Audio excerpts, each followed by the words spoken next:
చల్లతనం ఉంటుంది. ఆయన యందు రెండున్నాయి. ఒకటి కాంతి భా, అదే ఆచార్యతత్వమై కృష్ణం వందే జగద్గురుం అయింది.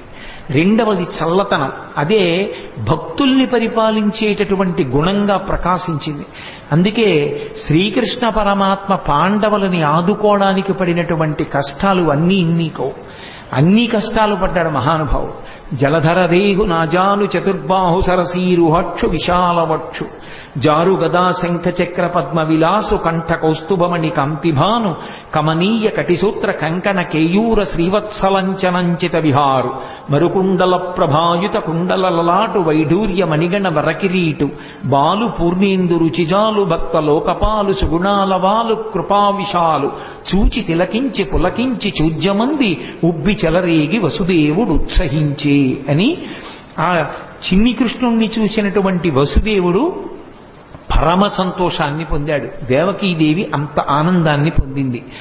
వాళ్ళకి కొడుకుగా పుట్టినటువంటి కృష్ణ పరమాత్మ దేవకీ వసుదేవులతో చెప్పాడు, నేను ఇది 3వసారి మీ కడుపున పుట్టడం. ఏ తల్లిదండ్రులు కన్నారో ఆ తల్లిదండ్రులకు తెలియదు. ఏ పిల్లవాడు పుట్టాడో ఆయన తల్లిదండ్రులతో చెప్తున్నాడు. ఇది లోకంలో ఎక్కడా జరగదు. అంత విచిత్రమైనటువంటి లీల. తల్లిదండ్రులు ఎక్కడైనా మా కొడుకని వాళ్ళకి తెలుస్తుంది. పిల్లవాడికి నేను వీళ్ళ బిడ్డన్నన్న విషయం కూడా వాడికి తెలియదు. వాడిని నిజంగా పొత్తిళ్లలోనే ఇంకోళ్ళు తీసుకెళ్లి పెంచారనుకోండి, ఎవరు పెంచారో వాళ్లే తల్లిదండ్రులు అనుకుంటాడు వాడు. అటువంటిది ఈ చిన్ని కృష్ణుడు దేవకీ వసుదేవులకు చెప్పాడు. ఎందుకని పరమాత్మ స్వరూపం గనక. నేను 3వసారి మీ కడుపున పుట్టాను. ఒకసారి ఈయన పేరు పృష్ణి, నీ పేరు పృష్ణి దేవకీదేవి, ఆయన పేరు సుతపుడు వసుదేవుడు. మీ ఇద్దరు నా గురించి 12,000 దివ్య సంవత్సరములు తపస్సు చేశారు. నేను మీకు ప్రత్యక్షం అయ్యాను. ఏం కావాలని అడిగాను. నీలాంటి కొడుకు కావాలన్నారు. మీరు మోక్షం అడగలేదు. నాలాంటి కొడుకు నేను తప్ప ఇంకొకడు లేడు. అందుకని నేనే మీ కడుపున 3 మార్లు పుడతానని వరమిచ్చాను.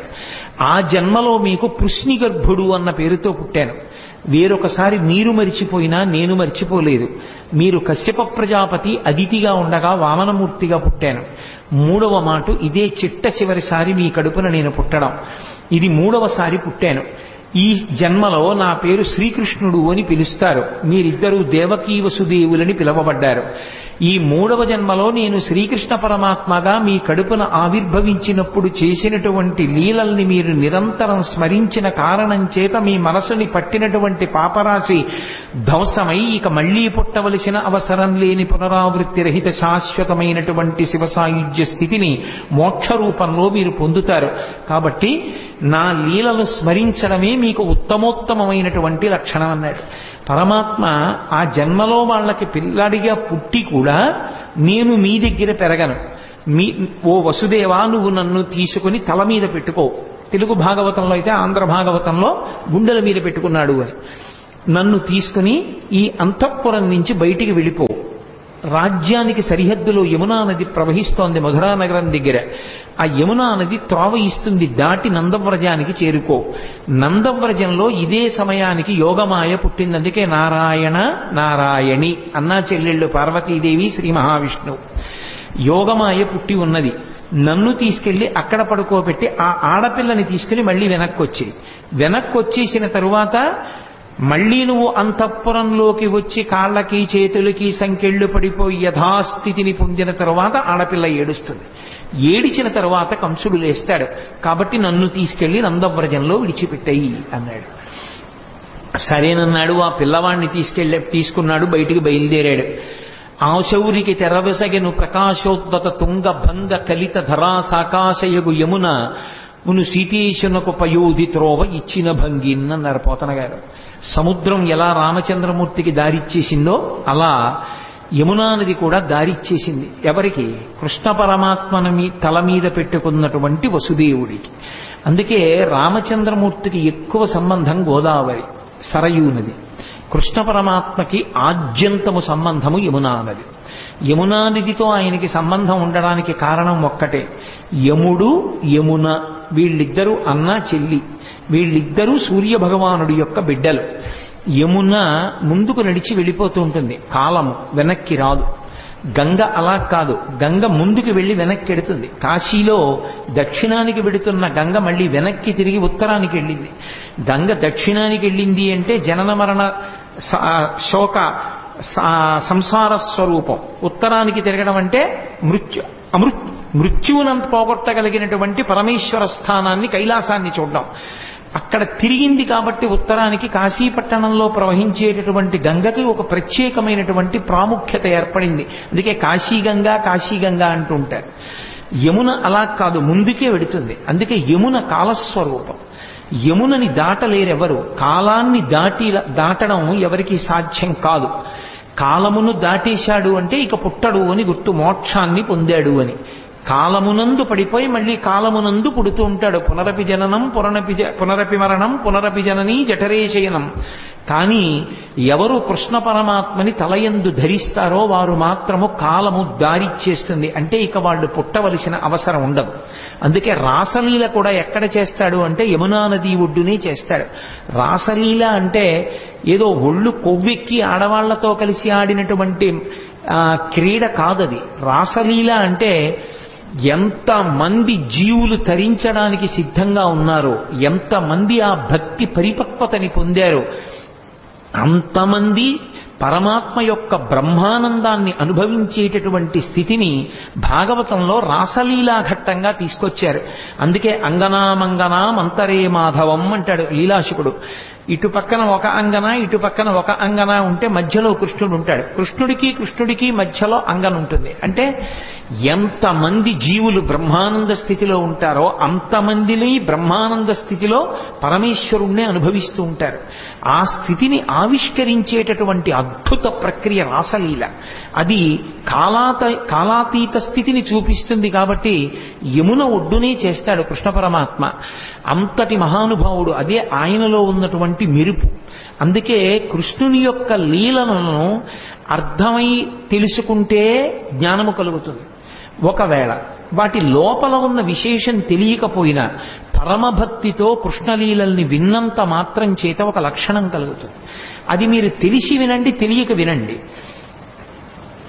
మీరు మనసు మాత్రం ఆర్ద్రతతో సంస్కారవంతంగా భక్తితో ఆ లీలల్ని వింటే, కృష్ణ పరమాత్మ యొక్క స్పర్శ మనసుకి తగిలితే, ఆయన తగలగానే పాపమంతా కూడా తొలగిపోతుంది.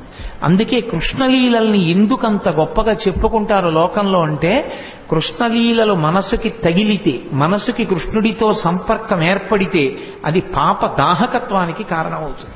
అందుకు మహానుభావుడు అన్ని లీలలు చేశాడు. అది ద్వాపర యుగంలో జరిగింది. కలియుగంలోకి వచ్చేటప్పటికి భాగవతం పేరుతో వాటిని వింటాం. అందులో ప్రధానమైనటువంటివి జారలీల, చోరలీల. మీరు చూడండి, జారలీల అంటే సాధారణంగా ఎప్పుడు స్మరిస్తారంటే రాత్రి వేళ స్మరిస్తారు. ఏదో కృష్ణుడు ఇంతమంది గోపికలతో తిరిగాడని. చోరలీల అంటే తెల్లవారగానే స్మరిస్తారు. ఏదో పక్కింట్లో లేకపోతే పక్క సందులో కుక్కలు ఎక్కువ మురిగాయి అనుకోండి, ఏమిటి రాత్రి కుక్కలు అన్ని మురిగాయి, ఏమైనా దొంగతనం జరిగిందా అంటారు. చోరలీల తెల్లవారుజామున స్మరింపబడుతుంది, జారలీల రాత్రి స్మరింపబడుతుంది. నిందాపూర్వకంగానైనా సరే కృష్ణుడు రాసలీల చేశాడు అని రాత్రి స్మరించిన, నిందాపూర్వకంగానైనా సరే కృష్ణుడు దొంగతనం చేశాడని ఉదయం వేళ స్మరించిన, రాబోయే కలియుగంలో జారత్వము చోరత్వము ఈ రెండిటి గురించే ఎక్కువ మంది చదువుకుంటారు, ఎక్కువ మంది మాట్లాడుకుంటారు. తెల్లవారి లేచి పేపర్ తీస్తే ఏముంటుంది? ఎవడు ఎక్కువ ఎత్తుకుపోయాడు, ఎవడు చట్టాన్ని పాడు చేశాడు, ఈ విషయాలే ఉంటాయి. దొంగతనాలు కావేమిటి అవన్నీ? అవి చదువుకుంటే పాపం. కనీసం దాని మీద అనురక్తి కొద్దీ కృష్ణుడి యొక్క చోరలీల చెప్పుకుంటే, కృష్ణుడు చేసిన దొంగతనమని మాట్లాడినా సరే అది మోక్షానికి కారణం. రాత్రి జారలీల మాట్లాడుకుంటే కృష్ణుడు జారుడన్నా సరే ఆయనకేం బెంగలేదు. కానీ కృష్ణ అన్న మాట ఎత్తారు కాబట్టి అది పాపాన్ని దహింపచేస్తుంది. అందుకే అసలు ఆయన పేరే కృష్ణ. కృష్ణ అంటే నిరతిశయ ఆనంద స్వరూపుడు అని అర్థం. అది నిరతిశయ ఆనందం. ఆ ఆనందంలో ఇంకా ఎక్కడా కూడా దుఃఖ స్పర్శ అనేటటువంటిది ఉండదు. అంత మహాద్భుతమైనటువంటి అవతారం శ్రీకృష్ణావతారం. అటువంటి శ్రీకృష్ణావతారం యమునా నదితో ఎక్కువగా సంబంధాన్ని కలిగి ఉంటుంది. అందుకే మళ్ళీ ఒకసారి వెనక్కి రండి. వసుదేవుడు చెప్తే ఆ కృష్ణ పరమాత్మని తల మీద పెట్టుకుని వసుదేవుడు బయలుదేరి వెడుతుంటే యమున దారిచ్చింది. యమున దారిచ్చింది అన్న మాటకు అర్థం ఏంటంటే కాలము దారి విడిచిపెట్టేసింది అని. ఎవరికి కృష్ణుడు తల మీద ఉంటాడో వాడికి కాలము దారి విడిచిపెడుతుంది. నందవ్రజానికి వెళ్ళాడు. ఏమి ఎందుకు ఉండకూడదు మధురానగరంలో? మధురానగరంలో కృష్ణుడు ఉండడు. ఎంతకాలం ఉండడు? కృష్ణుడు ఎంతకాలం ఉండడు అంటే కంసుడు ఉన్నంత కాలము కృష్ణుడు ఉండడు. కంసుడు మధురని విడిచిపెట్టేస్తే, కంస సంహారం అయిపోతే కృష్ణుడు మధురలోనే ఉంటాడు. కంసుడు మధురని పరిపాలించినంత కాలం కృష్ణుడు నందవ్రజంలో ఉంటాడు. దాని అర్థం ఏమిటంటే మధ్యలో యమునా నది ఉంటుంది. నందవ్రజంలో ఉండడము అన్న మాటకు అర్థం ఏమిటంటే ఎప్పుడూ భగవద్భక్తితో అరమరికలు లేకుండా సంతోషంగా ఉండేటటువంటి వాళ్ళు సద్గుణోపేతులు ఎక్కడున్నారో అక్కడ భగవానుడు ఉంటాడు తప్ప కామంతో ఉండేటటువంటి వాళ్ళు, ఎప్పుడూ కోరికలతో ఉండేటటువంటి వాళ్ళు ఉన్న చోట భగవానుడు ఉండలేడు. అందుకే మధుర అంటే తీయనైనది అని. మధురమైన తలంపులతో కంసుడు గత జన్మలో కాలనేమి కోర్కెలతో వెంపర్లాడుతూ కంసుడు మధురని పరిపాలించినంత కాలం కృష్ణుడు ఉండడు, నందవ్రజంలో ఉంటాడు. కంస సంహారం అయిపోతే అదే కృష్ణుడి చేతిలో కంసుడు మడిసిపోతే మధురానగరంలో ఉండిపోతాడు. అప్పుడు ఆ మనసు పవిత్రం. కంసుడు లేని మనసు పవిత్రం. మీరు ఎక్కడ అన్వయించేయండి అంతే. అందుకే కాముడు ఉన్న చోట రాముడు ఉండడు అంటారు. కామకోటికి రామకోటికి తేడా ఏమి అని వారు పరమాచార్య స్వామి. కాబట్టి కాముడున్న చోట రాముడు ఉండలేడు, ఆయనకి చోటు ఉండదు అక్కడ. రాముడున్న చోట కాముడు ఉండే అవకాశం ఉండదు. భగవత్తత్వమునందు రమించే హృదయంలో కామానికి చోటు లేదు. భగవత్తత్వంలో రమించడానికి అవకాశం లేని చోట కాముడు మాత్రమే ఉండే అవకాశం ఉంటుంది. అందుకే కాముడు రాముడు, కృష్ణుడు కంసుడు, ఇవి రెండు ఎప్పుడు ఒకరుంటే రెండవ వారు ఉండరు. ఆఖరికి మాత్రం భగవంతుణ్ణి నమ్ముకున్న భక్తుడికి మాత్రం ఎప్పుడో అప్పుడు కంస సంహారమో కామ సంహారమో చేసి కృష్ణుడో రాముడో హృదయంలోకి వచ్చి నిలబడడం మాత్రం ఖాయం. ఆ భక్తి మాత్రం ఉండాలి. అందుకే నందవ్రజంలో పడుకోబెట్టి మళ్ళీ ఆడపిల్లని తీసుకుని ఈవలి వీపుకి వచ్చి లోపలికి వెళ్ళి ఆడపిల్లని తీసుకుని దేవకీదేవి పక్కన పడుకోబెట్టి వచ్చి కూర్చున్నటువంటి వసుదేవునికి బంధనములు మాత్రం పడలేదు. మళ్లీ తలుపులు వేసేసుకున్నాయి, గొలుసులు పడిపోయాయి, తాళాలు పడిపోయాయి, అన్నీ పడిపోయాయి, అందరూ నిద్రపోతున్నారు. సంకెళ్ళు పట్టుకోలేదు. అవెందుకు పట్టుకో అంటే పదముల సంఖ్యలు నిడుకుని మదితలచుతు సూరసుతుడు ముందరువోలెన్ కుదురుకొను రీతి దేహమున కదిలించుతు నూరకుండె గురువరతంబున్న నరపోతన గారు. ఈసారి బంధనాలు ఆయనే వేసుకున్నాడు వసుదేవుడు, అవి తగులుకోలేదు. దాని అర్థం ఏమిటంటే ఒక్కసారి శ్రీకృష్ణ పరమాత్మని శిరస్సునందు ధరించిన తరువాత, అజ్ఞానం ఆవిర్భవించిన తరువాత సంసారమునందున్నట్టుంటాడు తప్ప ఇక సంసారమునందు లేనివాడు. అందుకే ఇక బంధనములు మాత్రం తగులుకోవు వసుదేవుడికి. బంధనములను తాను తగిలించుకున్నాడు. అంటే సంసారమునందున్నవాడిలా ఉంటాడు. అందుకే అసలు కృష్ణ పరమాత్మ యొక్క జననమే గొప్ప లీల. అసలు కృష్ణ పరమాత్మ యొక్క జననం అన్నది బాగా అర్థమైతే వేదాంత రహస్యములు చాలా అర్థమైపోతాయి. అసలు మనుష్య శరీరము, ఆత్మ, సత్యాసత్య వివేకము ఇవన్నీ కూడా బాగా అర్థమవడానికి అవకాశం ఇచ్చేది ఏది అంటే శ్రీకృష్ణ పరమాత్మ యొక్క జననమే. అందుకే దాన్ని పరిపూర్ణావతారం అని పిలవడానికి కారణం అదే. ఒకవేళ అలా ఏమీ అర్థం కాలేదనుకోండి, దాని వలన వచ్చిన నష్టం ఏమీ లేదు. కనీసం కృష్ణుడు పుట్టాడు, అలా పుట్టగలడు అని నమ్మి వినగలిగితే చాలు, అది రక్షిస్తుంది. కృష్ణుడు పుట్టాడు, పిల్ల ఏడిచింది, కంసుడు లేచాడు, పరిగెత్తుకెళ్ళాడు. అన్న శమింపుమన్న తగదల్లుడు కాటిది మెనకోడలవు మన్నన చేయు మన్న విను మానిని చంపుట రాచపాడి కాదన్న సుకీర్తివై మనగదన్న మహాత్ములు పోవుత్రోవు పోవన్న భవత్ సహోదరి కదన్న నిను శరణంబు వేడదన్నని ఏడిచింది దేవకీదేవి. అన్న అన్న అన్న అని 10 మాటలు పిలిస్తే మనసు కరుగుతుందేమో అనుకుంది పిచ్చి తల్లి. అన్న శమింపు మన్న తగదల్లుడు కాటిది మెనకోడలవు మన్నన చేయు మన్న విను మానిని చంపుట రాచపాడి కాదన్న సుకీర్తివై మనగదన్న మహాత్ములు పోవుత్రోవ పోవన్న భవత్ సహోదరి గదన్న అని అన్ని మాటలు అన్నయా అన్నయా అన్నయా అని ఏడిచింది. అయినా బలవంతంగా పిల్ల కాళ్ళు పట్టుకుని లాగేసి గిరగిరా తిప్పి ఆ పిల్లని బండకేసి కొట్టబోయాడు.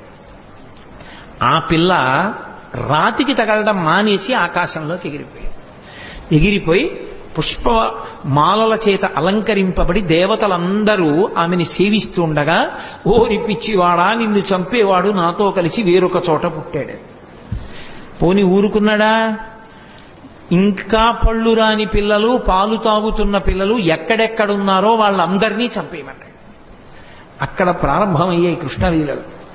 అసలు శ్రీకృష్ణ పరమాత్మకి ఇంకా పాపం ఆయనకి అసలు అందుకే కన్నులు తెరవని కడుచిన్ని పాపడై దానివి చనుబాలు త్రాగి చంపే అన్నారు గోపకాంతలు ఆయన గురించి చెప్తూ. ఇంకా అసలు పుట్టినటువంటి పిల్లాడు, ఆయనకి కళ్ళు సరిగ్గా తెరవడం, తన కాలు చెయ్యి తను తీసుకోవడం కూడా రానట్టుగా ఉన్నటువంటి పిల్లవాడిని చంపడానికి వచ్చింది పూతన. సిరిమమ్మం బ్రతకంగ చూచటకొనై శృంగార వేషంబుతో నరుదేనోపునటంచు గోపికలు చిక్పల్రాక మోహించి తత్పరలై చూడ లతంగిపోయి కనియన్ పర్యంక మధ్యంబునన్ భరువస్మానుల తేజు దుర్జనవధ ప్రారంభకొండింబకొన్ అంటారు పోతనగారు. ఇంకా బూది కప్పిన నిప్పులా ఏమీ తెలియని వాళ్ళ పడుకొని ఉన్నటువంటి చిన్ని కృష్ణుణ్ణి చూసింది పూతన. లక్ష్మీదేవిలా వేషం కట్టింది చంపేస్తానని. తీరా లోపలికి వెళ్ళింది. ఎంత అందంగా ఉన్నాడు రాయి పిల్లాడనుకుంది. పరమాత్మ యొక్క అందం ఎవరినైనా మోహింపచేస్తుంది. ఎంత అందంగా ఉన్నాడరా అనుకుంది. అనుకుని, ఒరే పిల్లాడా, నీకోసమేరా నేను ఇంత వేషం కట్టాను, ఒక్క గుక్కడు పాలు తాగరా నీ అందం ఏమిటో తెలుస్తుందండి. ఎందుకని స్తన్యమునకు విషం పూసుకొని వచ్చింది. స్తన్యం చప్పరించాడో చచ్చిపోతాడు. అందుకని ఆ పిల్లవాడికి వద్దమ్మా వద్దమ్మా అని ఒక పక్క అరుస్తున్నారు యశోద, అక్కడే ఉన్నటువంటి బలరాముని తల్లిని. అయినా సరే రోహిణీదేవి అంటున్నా వినకుండా పిల్లవాడిని తీసుకుని తన స్తన్యం ఇచ్చి పాలివ్వడానికి ప్రయత్నించింది. ఆయనకి తెలియదు, ఎంత పసిపిల్లవాడి రూపంలో ఇంకా కళ్ళు విప్పడం కూడా చేత కానటువంటి వాడిగా ఉన్నప్పటికీ వచ్చినదెవరో, ఎందుకు ఎత్తుకుందో, ఎందుకు పాలిస్తోందో ఆయనకి తెలియదు. అది కృష్ణలీలలంటే. అవి అంత పసిపిల్లవాడిగా ఉన్నప్పటికీ సర్వజ్ఞుడు. రామచంద్రమూర్తి అయితే అలా ఉండడు, గురువుల దగ్గర నేర్చుకుంటాడు. కృష్ణుడు అలా కాదు, పసిపిల్లవాడిగా ఉంటూ రాక్షస సంహారం మొదలుపెట్టేశాడు. అందుకే ఆ లోకేశ్వరుడా చరాచర విభుండా బాల గోపాలుడా బాలధ్వంసరి గొంతు గంటిడి వెసన్ బాలెంత చందంబునన్ పాలిండ్లన్ విసమూని వచ్చుటమదించింతించి లోనవ్వుచున్ కాలంకేల కదల్పరాని కరణిన్ కన్మోడ్చి గుర్పెట్టుచున్ అన్నారు పోతన గారు. ఆ వచ్చినటువంటి పూతన విషాన్ని స్తన్యంలో పెట్టుకుని వచ్చిందని తెలుసు, తన్ని చంపడానికి వచ్చిందని తెలుసు. కానీ ఏమీ తెలియనటువంటి పిల్లవాళ్ళ కళ్ళు గట్టిగా మూసుకుని గుర్రు పెట్టి పిల్లలు, చంటి పిల్లలు నిద్రపోతున్నప్పుడు చిన్న గుర్ర గుర్ర అని చప్పుడు వస్తుంది. ఆ గుర్ర గుర్ర అని చప్పుడు చేస్తూ గాఢ నిద్రలో ఉన్నవాళ్ళ తన కాలు చెయ్యి తనకి కదపడం చేత కాని వాడిలా ఉన్నాడు. ఎందుకని పిల్లలకు అలవాటు ఉంటుంది, బొటనవేలు ఇక్కడికి తెచ్చి నోట్లో పెట్టుకోవాలని వాళ్ళ తాపత్రయం. కానీ వాళ్ళ చెయ్యే, వాళ్ళ నోరే, కానీ ఈ చెయ్యి ఇక్కడికి వెళ్ళదు. ఎందుకనంటే వాళ్ళకి ఆ బలం ఉండదు. లేక చెయ్యి ఇలా ఇలా ఇలా ఇలా పోతుంది. పోయి ఇక్కడ పెట్టుకుందాం అంటే ఇలా పోతుంది. అది పోయేటప్పటికి వాడు ఏదో ఇంకొకడెవడో వాడి చెయ్యి లాగేశాడన్నట్టుగా ఎడవడం మొదలు పెడతాడు. కాలంగేల కదల్పరాని కరణిన్ కన్మోడ్చి గుర్పెట్టుచున్. తన కాలు చెయ్యి తనకి సక్రమంగా కదపడం చేత కాని పిల్లవాడు ఎలా ఏడుస్తాడో అలా అంత అమాయకంగా ఉన్నవాడు ఇలా నిద్రపోతున్నప్పటికీ కూడా తనకి పాలివ్వడానికి వచ్చినటువంటి పూతనా స్తన్యముల యందు విషం పెట్టుకుని వచ్చిందని తెలుసుకున్నటువంటి పరిపూర్ణ జ్ఞానము కలిగినటువంటి కృష్ణ పరమాత్మ అక్కడ పక్క మీద అలా పడుకుని నిద్రపోతుంటే ఏమీ తెలియని దానిలా వచ్చి ఎత్తుకుని పాలివ్వడం మొదలుపెట్టింది. నిజంగా ఆ చిన్ని కృష్ణుని యొక్క మూర్తి మన మనస్సు మీద ముద్రపడాలని పోతన గారి తాపత్రయం. ఎంత లైవ్ టెలికాస్ట్ ఆయన ప్రసారం చేశారు. శాబ్దిక ప్రత్యక్ష ప్రసారం భాగవతం. మేల్కొన్న తెలగున మెర్లన కరువిచ్చి క్రీగంట చూచుచు గిదిసి నీల్గి ఆవులించుచు చేతులాకసంబున జాచి యొదిగిలియ కన్న యోజనూది బిగిచన్ను కబకేల కబళించి పీడించి గొక్క గొక్కకు గుటుకు గుటుకు మనుచు ఒక రెండు గొక్కలను విధ ప్రాణముల సైతము మేనిలో సత్వమెల్ల త్రావెనదియును గుండెలు తల్లడిల్ల ఇతర బాలుర క్రియవాడ వీవు కావు చన్ను విడువుము విడువుము చాలుననుచు. ఆ పిల్లవాడికి చిన్ని కృష్ణుడు నిద్ర లేచినటువంటి సందర్భాన్ని అంత హృద్యంగా వర్ణించారు. బాగా నిద్రపోతున్న పెద్దవాడిని వెళ్ళి లేపామనుకోండి, బుద్ధి ఉందా లేదా, ఎందుకు అలా లేపుతామని కోపడతాడు. పసిపిల్లలు అలా కాదు, బాగా నిద్రపోతున్నా వీడు పొద్దున్న ఎప్పుడో 7ంటికి పాలు తాగాడు, కానీ ఇవాళ ఏమిటి ఇలా గుర్రుపెట్టి నిద్రపోతున్నాడు, వీడు 9 అయిపోయింది, పిల్లాడికి ఆకలేస్తుందని అమ్మ లేపేస్తుంది.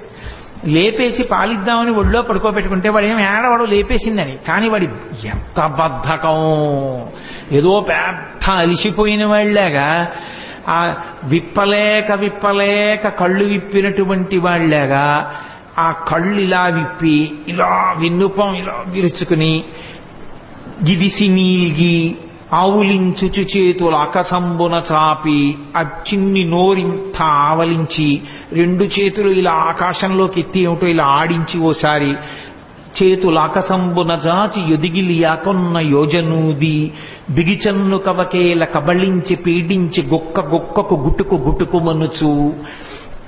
పోతన గారికి వినపడింది ఆ గుట్టుక్కుమన్న చప్పుడు కూడా. ఆ స్తన్యాన్ని ఆ చిన్ని పూల పొట్లం లాంటి చేత్తో పట్టుకుని గుట్టుక్కుమంటూ 2 గుక్కలు తాగాడు అంతే. ఇప్పటి వరకు అందరికీ పాలిచ్చి చంపిన పూతన ఇతర బాలుల క్రియవాడవివు కావు, ఓరి నాయనో ఎంతో మందిని చంపాను కానీ నువ్వేమిట్రోయ్ 2 గుటకలు లాగేటప్పటికీ నా ప్రాణాలన్నీ పోతున్నాయి, వదులు అంటోంది ఆవిడ. గుక్కకు గుట్టుకు మనసు ఒక 2 గుక్కల నువిద ప్రాణముల సైతము మేనిలో సత్వమెల్ల త్రావె నదియును గుండెలు తల్లడిల్ల ఇతర బాలుల క్రియవాడవివు కాదు, చన్ను విడువుము చాలు నన్నొచ్చు. చాలు వదిలేరా అని ఆవిడంటుంది. పట్టి విడవరాదు నా చెయ్యి అని ఆయన వదిలిపెడతాడా? ఆయన విడిచిపెట్టలేదు. ఆఖరికి ఆ శరీరం 13 కిలోమీటర్ల దూరం పడిపోయింది పోతనది. అవి బాల్య లీలలంటే కృష్ణుని యొక్క లీలలు అంత అద్భుతంగా ఉంటాయి. ఏమీ ఎరగని వాళ్ళ పూతన శరీరం మీద పడి ఏడుస్తూ ఆడుకుంటున్నాడు. పాపం 13 కిలోమీటర్ల శరీరం దాని మీద ఎక్కి పెరిగెత్తింది ఆ పిచ్చి తల్లి యశోదాదేవి. ఆ గోపాలబాలురు గోపకాంతలు ఇంతమంది వెతికారు. నేలంగూలిన మేటి పెన్నురముపై నిర్భీతి క్రీడించు ఓ బాలారమ్మని మూపు చేర్చుకొని సంస్పర్శించి ఆరార్చుచున్ గోలాంగూలము తిప్పి గోరదములంజల్లించి గోమూత్రముంజల్లి తద్బాలాంగంబుల గోమయంబలదిరా 12 నామంబులను. ఎక్కడ పిల్లవాడు బెంగపెట్టేసుకున్నాడో, ఎక్కడ భయపడిపోయాడో, ఇంత పెద్ద శరీరం మీద పడిపోయాడని పాపం ఆ పిచ్చి తల్లి యశోద గోపకాంతలో ఆయన్ని పగపగబా తీసుకెళ్లి ఓ ఆవు దగ్గరికి తీసుకెళ్లి దాని వెనకాతల కూర్చోబెట్టి తోక దాని ఆయన చుట్టూ తిప్పి ఆ పేడ తీసుకొచ్చి ఆవు మూత్రం తీసుకొచ్చి ఆయన 12 అవయవాల మీద పెట్టి ఏదో శిరస్సును కేశవుడు రక్షించుగాక, హృదయమును గోవిందుడు రక్షించుగాక, మోకాళ్లను అధోక్షజుడు రక్షించుగాక, ఆయన 12 నామాలతోటే ఆయనకి రక్ష పెట్టారు. ఏమీ తెలియని వాళ్ళలాగా నిజంగా అమాయకంగా ఉన్న వాళ్ళలాగే ఆయన అమ్మతోటి అంతరక్ష పెట్టించుకున్నాడు. చిత్రం ఏమిటంటే 2 గుక్కలు తాగినందుకు గాను ఆ వసుదేవుడు మధురానగరం నుంచి తిరిగొస్తూ ఇంత పెద్ద శరీరం అడ్డంగా పడిపోయింది ఏమిటని పెద్ద కట్టె పుల్లలు ఇంధనాలు తీసుకొచ్చి దాని మీద పడేసి అగ్నిహోత్ర సంస్కారం చేసి వాసన వస్తుందని ఉత్తరీయ ముక్కుకు అడ్డం పెట్టుకుని వెళ్ళిపోతున్నారు. రగిలి పొగులు మగువ దేహము నుండి అగరు పరిమళముల పగలు వెడలే దేహకల్మషములు శ్రీహరిముఖమున త్రామబడుట చేసి భూవరేణ్య అంటారు పోతన గారు. 2 గుక్కలలో నేను నాది అన్న అహంకార మమకారాలన్నీ తాగేశాడు కాబట్టి ఆమె శరీరమునందు ఏ కల్మషం లేదు. అందుకే ఆమె శరీరం కాలిపోతుంటే అగరవత్తులు కాలిపోతున్న సువాసనలు వచ్చాయి. కన్న తల్లి ఏ స్థితి పొందుతుందో అటువంటి స్థితి పూతన పొందేసింది. దీని లోపల ఉన్నటువంటి తత్వం అర్థం అవ్వచ్చు, అర్థం కాకపోవచ్చు. కానీ చిన్ని కృష్ణుడు పాలు తాగి పూతనా సంహారం చేసినటువంటి సందర్భాన్ని వింటున్నప్పుడు మనసు రమించి ఆ చిన్ని కృష్ణుడి మీద హత్తుకుందనుకోండి చాలు. ఆ కృష్ణ పాద స్పర్శ చాలు సమస్త పాపములను తొలగతోస్తుంది. అంత శక్తివంతము. అందుకే అసలు పెద్దవాడైపోయినటువంటి కృష్ణ పరమాత్మ చేసినటువంటి లీలల గురించి చెప్పుకున్న కన్నా శ్రీకృష్ణుని యొక్క బాల్యలీలల గురించి చెప్పుకున్నట్టుగా చెప్పుకోరు పెద్దవాడి లీలలు. ఎందుచేత అంటే పెద్దవాడైపోయిన కృష్ణుని యొక్క లీలలు చాలా గంభీరంగా ఉంటాయి. చిన్ని కృష్ణుడిగా చేసినటువంటి లీలలు హృద్యంగా ఉంటాయి, ఆకర్షణీయంగా ఉంటాయి, ఆ బాలగోపాలాన్ని ఆకర్షిస్తాయి. అందుకే వ్యాసుల వారు ఎంత అనుభవించారో, పోతన గారు ఎంత అనుభవించారో, మధుసూదన సరస్వతి ఎంత అనుభవించారో, లీలాశుకుడు ఎంత అనుభవించాడో, బాల్యలీలలకు ఉన్నంత గొప్ప స్థానం శ్రీకృష్ణ పరమాత్మ యొక్క అవతారంలో నిజానికి పెద్దవాడైపోయినటువంటి కృష్ణుడి యందు లేదని నేను అనను. కానీ మనం కూడా బాలకృష్ణుడి యొక్క మూర్తిని చూస్తే పొందేటటువంటి ఉత్సాహం పెద్ద కృష్ణుని యొక్క మూర్తిని చూస్తే పొందాం. బాలకృష్ణుని యొక్క లీలలు అంత అద్భుతంగా ఉంటాయి. అందుకే ఆ పోతన గారు బాలకృష్ణుడి యొక్క లీలల్ని ఎన్నిటినీ చెప్పారు. బాలురకు పాలు లేవని బాలింతలు మొరలు పెట్టపక పకన గియా బాలుండాలము చేయుచు ఆలకు గ్రేపులను విడిచనంబోజాక్షి వారిల్లు సొచ్చి కడవల దూరంబుగ నీయి త్రాగితుదనా కడవల్ వీరింట నీసుతుండిడ వారికి వీరికి ని పెద్దవాదయ్య సతీ ఆడంజని మీగడ పెరుగోడక నీసుతుడు త్రావి ఒక ఇంచుకతా కోడలి మూతింజరిమిన కోడలు ముచ్చనుచు అత్త కొట్టెల తాంగి. నేను వీటికి అర్థాలు చెప్పక్కర్లేదు, మీకు ఆ పద్యం చదువుతుంటేనే అర్థమైపోతుంది. స్వార్థపరులైనటువంటి అత్తాకోడళ్ళు కడవల్లో వెన్న దాచుకునేవారు. కృష్ణుడు ఎక్కడొస్తాడో అని. కృష్ణుడు ఏం చేశాడంటే రానే వచ్చాడు, ఓ రాత్రి వచ్చాడు, శుభ్రంగా వెన్నంతా తినేశాడు. వెళ్ళిపోయే ముందు కొంచెం వెన్న కోడలు మూతికి రాసి వెళ్ళిపోయాడు. అత్తగారు పొద్దున్న లేచి కడవ దగ్గరికి వెళ్ళింది. కడవలన్నీ ఖాళీ. కోడల్ని లేపడానికి వచ్చింది, మూతి మీద వెన్న ఉంది. ఆశిముచ్చా రాత్రి నేను పడుకున్న తర్వాత వెన్నంతా తినేశావా అని ఆ కోడల్ని పట్టు కొట్టింది. దాచుకున్న వాళ్ళు అలా ఉంటారు. వచ్చిన అతిథుల్ని ఆదరించినటువంటి వాళ్ళు ఎంత అందంగా ఉంటారో, సంసారాలు ఎంత బాగుంటాయో చెప్పడానికి ఒక్కొక్క లీల వెనక మళ్ళీ ఒక్కొక్క తాత్పర్యం. బాలురకు పాలు లేవని బాలింతలు మొరలు పెట్టపక పకన గియా బాలుండాలము చేయుచు ఆలకు గ్రేపులను విడిచి అంబోజాక్షి.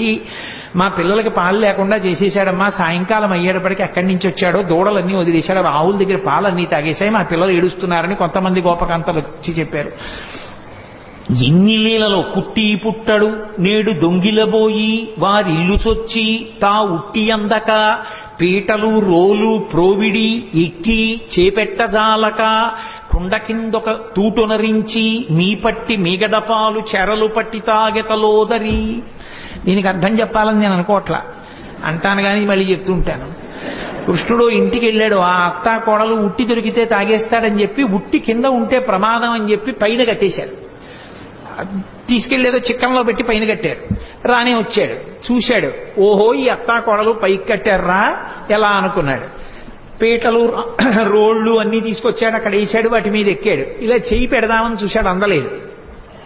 పీటలు రోళ్లు వేసుకున్న అందనంత పైకి పెట్టేశారా, వీళ్ళ పని చెప్పాలనుకున్నాడు.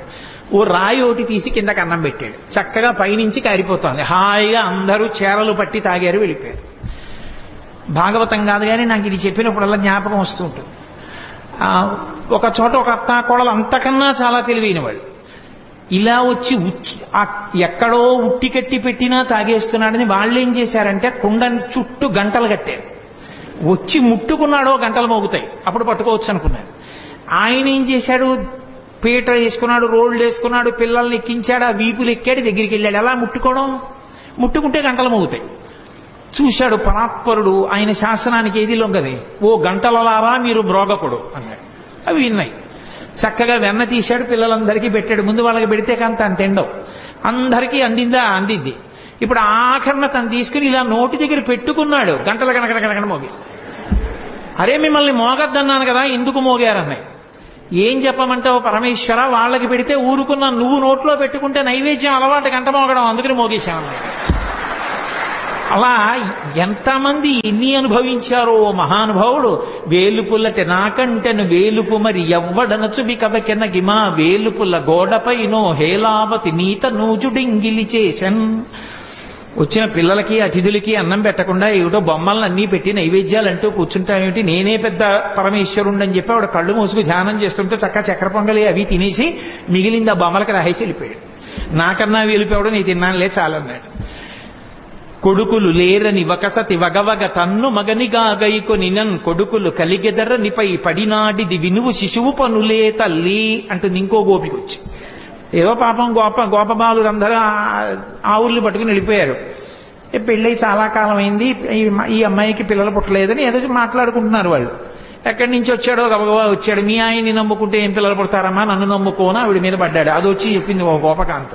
అది ధూర్త చేష్టితంగా కనిపిస్తుంది వినడానికి, కానీ అది ధూర్త చేష్టితం కాదు. పుట్టు గొడ్రాళ్లకు బిడ్డలిచే గోవిందుడే అని భక్తి కలిగి ఉంటే నా యందు అమ్మా నీ గర్భదోషాన్ని తొలగించి నీకు సంతానం ఇస్తాను అని దాని అర్థం. కాబట్టి చేబంతి తప్పెపడనని ప్రాబల్యము తోడ వచ్చి భవనము వెనుకన్ మాపట్టి జలకమాటగ మీ బిడ్డడు వలువ తెచ్చెనలతొకతగునే అంటుంది ఓ గోపికొచ్చి. పడతి నీ బిడ్డడు మా కడబలలో నున్న మంచి కాగిన పాల పడచులకు పోసి చిక్కిన కడబల్లపో నడిచే యాజ్ఞ కలదో లేదో అంటుంది ఇంకో గోపికొచ్చి. ఎంతమంది ఎన్ని చాడీలు చెప్పారో. ఇన్ని చెప్తే యశోదంది అన్య మెరుగడు తన ఎంత ఆడుచుండు మంచి వాడితడెగ్గులు మనరమ్మ రామలారత్రిలోకాభిరామలార అంది. ఎందుకమ్మా అని మాట్లాంటారు, మా పిల్లాడు ఎప్పుడు గుమ్మం దాటి వెళ్ళనివాడు అంటుంది. అంటే ఇప్పుడు నేను భాగవతం అంతా నేను ఎక్కడ చెప్పను, మీరందరూ విన్నవాళ్లే. ఒక్కొక్క లీల వెనక మళ్ళీ ఎంతో పరమార్థం ఉంటుంది. ఆ పరమార్థం అర్థమైనా అర్థం అవ్వకపోయినా, ఇప్పుడు నేను లీల ఒకటి చెప్తుంటే మీ అందరూ పక్కున నవ్వారు. పక్కున నవ్వారంటే మీ మనసుని స్పృశించిందా లేదా ఆ లీల? ఆ చిన్ని కృష్ణుని యొక్క పాదం తగిలింది, ఆయన మనసులోకి వెళ్ళాడు. ఆయన మనసులోకి ప్రవేశించిన ఉత్తర క్షణంలో పాపం ధ్వంసం అవుతుంది. అందుకోసం భాగవత శ్రవణం చేస్తారు. అందుకే భాగవతం సప్తాహంగా వింటుంటారు. భాగవతం సప్తాహంగా వినడానికి కారణం ఏమిటి అంటే 7 రోజులుగా వినడానికి కారణం 8 రోజు వినకూడదని కాదు. ఎవరు ఎంతకాలం బ్రతికినా బ్రతికేది 7 రోజులే. 70 ఏళ్ళు ఉండనివ్వండి, 80 ఏళ్ళు ఉండనివ్వండి, 100 ఏళ్ళు ఉండనివ్వండి. ఆది సోమ మంగ బుధ గురు శుక్ర శని తప్ప బతకడానికి 8వ రోజు లేదు, చావడానికి 8వ రోజు లేదు. ఉండేది 7 రోజులే. కాబట్టి ఆ 7 రోజులు భాగవత శ్రవణం చెయ్యవలసిందే. భాగవత శ్రవణం చేస్తే పరమేశ్వరుని యొక్క అవతార కథలు, కృష్ణ పరమాత్మ యొక్క కథలు వింటే పాపరాశి ధ్వంసం అవుతుంది. కాబట్టి ఆ పాపరాశి ధ్వంసం అవడానికి మార్గం శ్రీకృష్ణ పరమాత్మ యొక్క లీలలు వినడమే. కాబట్టి భాగవత శ్రవణం చేస్తూ ఉంటారు. ఎంతమంది పెద్దలు ఎన్ని రీతులు అనుభవించారో మహానుభావుడు. నేను మీకు తెలుసు, నేను తరచుగా అంటుంటాను, శ్రీకృష్ణ కర్ణ ఎప్పుడు చదివిందో నేను ఈ భాగవతం శ్రీకృష్ణ కర్ణామృతం ఇవన్నీ ఎప్పుడో ఏదో సభలో అంటుంటాను. కానీ ఎన్నాళ్ళు అయిందో నేను అసలు ఆ పుస్తకాలు ముట్టుకుని చదివి. ఏదో ఇక్కడ ఏదో కృష్ణావతారం అని ఇవాళ పరమేశ్వరుడు జ్ఞాపకానికి తెస్తున్నాడు కాబట్టి ఆ పద్యాలు చేస్తున్నాను అంతేగాని శ్రీకృష్ణ కర్ణామృతంలో ఆ కృష్ణ పరమాత్మ యొక్క లీలలు ఎంత అద్భుతంగా ఆవిష్కరిస్తాడో. ఓ చోట అంటాడు లీలాశకుడు, ఏదో ఒక గోపకాంత చాలా కాలం అయిపోయింది, ఎవరింట్లోనూ చిక్కపట్టలేదు ఈ కృష్ణుడు, వస్తున్నాడు వెన్నెత్తుకుపోతున్నాడు, ఎలా అయినా పట్టుకోవాలి. యశోద మా అబ్బాయి అలాంటి తప్పులు చేయడం మాని కదా అంటోంది. రెడ్ హ్యాండెడ్గా పట్టుకున్నాడంటారే, అలా వెన్న చేత్తో ఉన్న కృష్ణుడిని పట్టుకోవాలనుకున్నాడు అని కావాలని కడవ తీసుకెళ్లి గుమ్మం దగ్గర పెట్టి వస్తాడుగా. భలే దొరికారా వీళ్ళు ఎవరో అనుకుంటాడు. వస్తాడు, తను తలుపు చాటును నించింది, పట్టుకుంటాడు. ఈసారి ఈ ఉత్తి చేత్తో ఉంటే మళ్ళీ అమ్మో ఏం దబాయిస్తాడో, కొంచెం నోటికి కూడా పూసుకున్నాక పట్టుకుంటాను అనుకో. తలుపు చాటున నుంచి చూస్తుందో వచ్చేసాడు. వచ్చేస్తే తెలిసిపోతుంది ఏంటి, ఏదో చిరుమువ్వ గజ్జెలు చిన్ని కృష్ణ నిన్ను నే కోరి కొలుతూ అన్నట్లుగా ఆ గజ్జెలు పెట్టుకుని వస్తాడు చప్పుడు చేసుకుంటూ. వచ్చి వెనకాల పిల్లలందరూ వస్తారు. ఆవిడ పక్కనే ఉంది పట్టుకుందామని. తెలియదు కదా, తెలియదని మనం అనుకోవాలి అందాక. అందుకు తెలియదు ఆ పక్కనే ఉంది గోపిక పట్టుకోవడానికని. అందుకని ఒక్కొక్కళ్ళని సంజ్ఞ చేశాడు. వచ్చేశాడు, తీస్తున్నాడు, పెడుతున్నాడు, చక్కగా ఒక్కొక్కడు పుచ్చుకుంటున్నాడు. బఫే భోజనంలా ప్లేట్ పెట్టుకుని వెళ్ళిపోతున్నాడు తినడానికి. ఆఖరణ అందరే అయిపోయింది లైన్, ఎవరు లేరు కాబట్టి ఇప్పుడు తను తినచ్చు.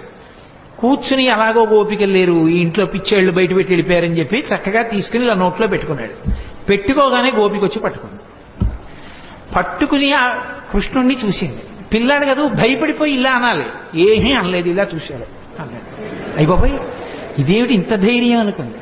అనుకుని అసలు ఏమంటాడో చూద్దామని కస్తంబాల, ఎవరు పిల్లాడా నువ్వు, తెలుసు కృష్ణుడని, ఎవరు నువ్వు అని. ఆయన ఏమనాలి, నేను కృష్ణుడిని అనాలి. ఆయన కృష్ణుడిని అనలేదు. బలానుజహ, బలరాముడి తమ్ముడిని అన్నాడు. మధ్యలో ఆయన ఊసేందుకు? ఆయన ఏమైనా వచ్చాడా, తిన్నాడా, దొంగతనాలు చేశాడా? అంటే ఎక్కువ మందిని ఇన్వాల్వ్ చేస్తే శిక్ష తక్కువ పడుతుందని. అందుకని పాపం ఏ పాపం ఎరగని అన్నగారిని తీసుకొచ్చాడు. నా పేరు చెప్పడం మానేసి అన్నయ్య పేరు చెప్పడం. కస్తంబాల బలానుజహ. అమ్మ బాబోయ్, గుండెలు తీసిన బంటు, నీ పేరేమిటంటే బలరాముడి తమ్ముడిని అంటున్నాడు, తన పేరు చెప్పట్లేదని ఆవిడ కిమిహతే, ఇక్కడికి ఎందుకు వచ్చావు? ఓసారి ఇలా చూసి, ఓ మా ఇల్లు కాదా, మన్మందిరాశంకయా, మా ఇల్లు అనుకున్నాను. అమ్మ బాబోయ్ మీ ఇల్లు అనుకుని వచ్చావా, ఇంత నిజంగా గుండెలు తీసిన బంటూరా నాయన నువ్వు అనుకుని ఓ సరే పోన్లే. యుక్తం తం నవనీత పాత్ర వివరే హస్తం కిమద్ధం యసేహే అంది. బాగుందిరా నాయన, మరి వెన్నకుండలో చెయ్యి ఎందుకెట్టావు? ఆయన అన్నాడు వెంటనేను, అమ్మా కాసేపు గట్టిగా మాట్లాడుకుంటా ఉంటావా? మాతకంచనవత్సకం మృగయితం మాదా విషాదం క్షణ ఇత్యేవం వరవల్లవీ ప్రతివచ కృష్ణస్య పుష్ణాతునః. ఎందుకమ్మా అంత గట్టిగా ఊరికే ఏంటి వెన్న కుండలో చెయ్యట్టావు, ఇక్కడికి ఎందుకు వచ్చావు అని అరుస్తాయంటే, మా ఆవు దూడ ఒకటి తప్పిపోయింది, వెన్నకుండలో ఉందేమో అని వెతుకుతున్నాను, అరిస్తే పారిపోతుంది దూడని. వెన్నకుండలో దూడ దూరిందా, చెయ్యి పెట్టి వెతుకుతున్నావా, దూడ పారిపోతుందా అని తెల్లబోయి ఆవిడ చెయ్యి వదిలేసింది, పారిపోయింది.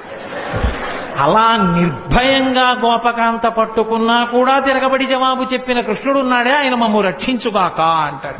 కృష్ణస్య పుష్ణాతునః. నహ అంటే సంస్కృతంలో మమ్ములను అని. శంకరాచార్యుల వారు సౌందర్యలహరిలో ఎక్కువ వేస్తారు నహ అన్న శబ్దాన్ని. కాబట్టి కృష్ణస్య పుష్ణాతునః, మమ్ము రక్షించుగాక. అబ్బో ఇన్ని అనుభవించాడండి, ఒకటా రెండా? నిద్రపోతున్నటువంటి ఆ చిన్ని కృష్ణుడి దగ్గరికి వెళ్ళి యశోదాదేవి కథ చెప్తోంది. పిల్లలకి ఏదో కథ చెప్పకపోతే నిద్రపోరుగా. అమ్మ ఏదైనా కథ చెప్పు, పడుకుంటాను అన్నాడు. సరే చెప్తాను విను అని. ఆవిడికి ఏం తెలుసు పాపం, వచ్చినవాడు విష్ణు అవతారం కృష్ణుడేనని. రామో నామ బభూవ హుం తదబలా సీతేతి హుం తాం పితృవాచా పంచవటీతటే విహరణస్తస్యాహరద్రావణః నిద్రార్థం జననీ కథామితి హరే హుంకారతః శృణ్వతః సౌమిత్రే క్వధనుర్ధనుర్ధనురితి వ్యగ్రాగిరప్పాంతునః. లీలాశుకుడు అంటాడు, అమ్మ కథ చెప్తోంది. రామో నామ బభూవ, రాముడనేటటువంటి రాజుండేవాడు అంది. ఓం ఓ అన్నాడు. పడుకుంటున్నాడు కదా పిల్లాడు అని ఏదో కథ చెప్పాలి. ఆయన కథే పాపం, ఆయన కథేనా ఆవిడికేం తెలుసు, అందుకని చెప్తోంది. రామో నామ బభూవ హుం తదబలా సీతేతి హుం. ఆయనకి భార్య ఉండేది, ఆవిడ పేరు సీతమ్మ. ఓ అన్నాడు. తాం పితృవాచా పంచవటీతటే విహరణస్తస్యాహరద్రావణః. తండ్రి అయినటువంటి దశరథ మహారాజు గారు కైకమ్మకిచ్చినటువంటి వరాన్ని సత్యం చేయడం కోసం 14 సంవత్సరముల అరణ్యవాసం చేయడం కోసం తమ్ముడైన లక్ష్మణస్వామితో భార్య సీతమ్మతో కలిసి రామచంద్రమూర్తి అరణ్యవాసానికి వెళ్ళినప్పుడు ఆ జనస్థానంలో సీతమ్మ తల్లిని రావణాసురుడనేటటువంటి రాక్షసుడు అపహరించాడు అంది. ఇప్పుడు ఓ అనలేదు. సౌమిత్రే క్వధనుర్ధనుర్ధనురితి వ్యగ్రాగిరప్పాంతునః. పడుకున్నవాడు ఒక్కసారి ఉయ్యాల్లోంచి లేచి కూర్చుని లక్ష్మణ ధనసు పట్రా ఇలా అన్నట్టు హడిలిపోయింది కథ చెప్తున్న యశోద. ఎందుకని? ఆయన కథే కదూ. సీతమ్మని రావణుడు అపహరించాడని వినేటప్పటికే బాలకృష్ణుడిగా ఉన్న రాముడిగా తాదాత్మ్యత చెందాడు. లక్ష్మణ ఎక్కడరా నా ధనస్సో అన్నట్టు హడిలిపోయిందిట యశోద. అలా యశోద హడిలిపోయేటట్టు ఉయ్యాల్లో లేచి కూర్చున్న చిన్ని కృష్ణుడు ఉన్నాడే, ఆయన మమ్ము రక్షించుగాక అంటాడు లీలాశకుడు. మధుసూదన సరస్వతి ఎంత అనుభవించారో కృష్ణుడి జుత్తు గురించి చెప్తూ, నువ్వు నలుపు, నీ జుత్తు నలుపు, ఇంత నలుపున్న వాడివి అజ్ఞానం అంత నల్లగా ఉంటుంది కదా, అది ఎలా విచ్చిపోయేటట్టుగా ఉంటావయా అన్నాడు ఆయన. ఎంతమంది ఎన్ని అనుభవించారో ఆ కృష్ణలీలలో. మహాద్భుతం మహానుభావుడు. ఆ లీలలుగానే శకటాసుర సంహారం చేశాడు, తృణావర్త సంహారం చేశాడు. ఆఖరికి అసలు కృష్ణలీలలో మహోత్కృష్టమైనటువంటి లీలగా చెప్తారు. ఆఖరికి సన్యాసాశ్రమంలో ఉన్నవాళ్ళు కూడా తప్పకుండా వింటారు. ఆ ఉలూకల బంధనము అని ఆ పిల్లవాడిని తీసుకెళ్లి ఆ రోటికి కట్టేసినటువంటి సన్నివేశం. ఇప్పుడు నేను అవన్నీ ఆ లీలలన్నీ ఎక్కడ చెప్పడం కుదురుతుంది, కానీ ఏదో అన్నాను కాబట్టి ఒక్క మాట అంటానంతే. కృష్ణావతారం గురించి చెప్తూ నేను దాని గురించి అనకపోతే దోషం అయిపోతుంది. ఎప్పుడు జరిగిన లీలలు అవన్నీ. ఎక్కడో ఆడుకుంటున్నాడు కృష్ణుడు, ఆ పెరుగు చిలుకుతోంది యశోద. సుడిగిచు గిదికుచు వాలుచు సడికొట్టుచు అమ్మ రమ్ముచ నిమ్మనుచున్ వెడబెడ గంతులు వైచుచు కదిసి కడవ బాలకొండు కవ్వము పట్టెన్. ఆ చల్ల చేస్తున్నటువంటి యశోద దగ్గరికి వచ్చి పరిగెత్తుకొచ్చి, అమ్మ అమ్మ నాకు పాలిస్తావా, ఇవ్వ ఆకలేసేస్తోందని కవ్వం పట్టుకున్నాడు. కవ్వం పట్టుకుని ఆపగలిగిన శక్తివంతుడని కాదు, అయ్యో చెయ్యి పూల పొట్లంలా ఉంటుందే, కవ్వం పట్టుకుంటే పిల్లాడి చెయ్యి ఎక్కడ ఇబ్బంది పడిపోతుందో అని యశోద చల్ల చిలకడం ఆపేసి. చల్ల చిలకడం ఆపేయగానే సంతోషించాడు అమ్మ పాలిస్తుందని. గబగబా వచ్చింది, ఒళ్ళో కూర్చోబెట్టుకుంది, పాలిస్తోంది. ఇంతలా పొయ్యి మీద పెట్టిన పాలు పొంగిపోతున్నాయి. కడుపారంజనుబాలు త్రావనిసిసిన్ కంజాక్ష పీఠమ్ముపై నిడి పొంగారెడు పాలు దించటకున ఏగంగ తత్బాలుండెక్కుడు కోపంబున వాటి రాతిదది మొక్కం బంబు పోగొట్టి తెంపడరన్ కుంభములోని వెన్నది నిమిధ్యాసంకులద్భష్పుడై. అమ్మా నాకు ఓ పక్క ఆకలేస్తుంటే పాలు ఇవ్వడం మానేసి సగం పాలు ఇచ్చి నన్ను కిందకి దింపేసి అక్కడికి వెళ్ళి పొయ్యి మీద పాలు పొంగిపోతున్నాయి, వెళ్ళిపోతున్నావా అని కోపం వచ్చేసి పెదిమి అదిరిపోయింది. ఎక్కడ లేని కోపం వచ్చేసింది. కళ్ళు ఇలా నిలిమేసుకున్నాడు, కాటుకంతా ఇలా అంటించేసుకున్నాడు, చేతులకంతా కాటుకు పెట్టేసుకున్నాడు.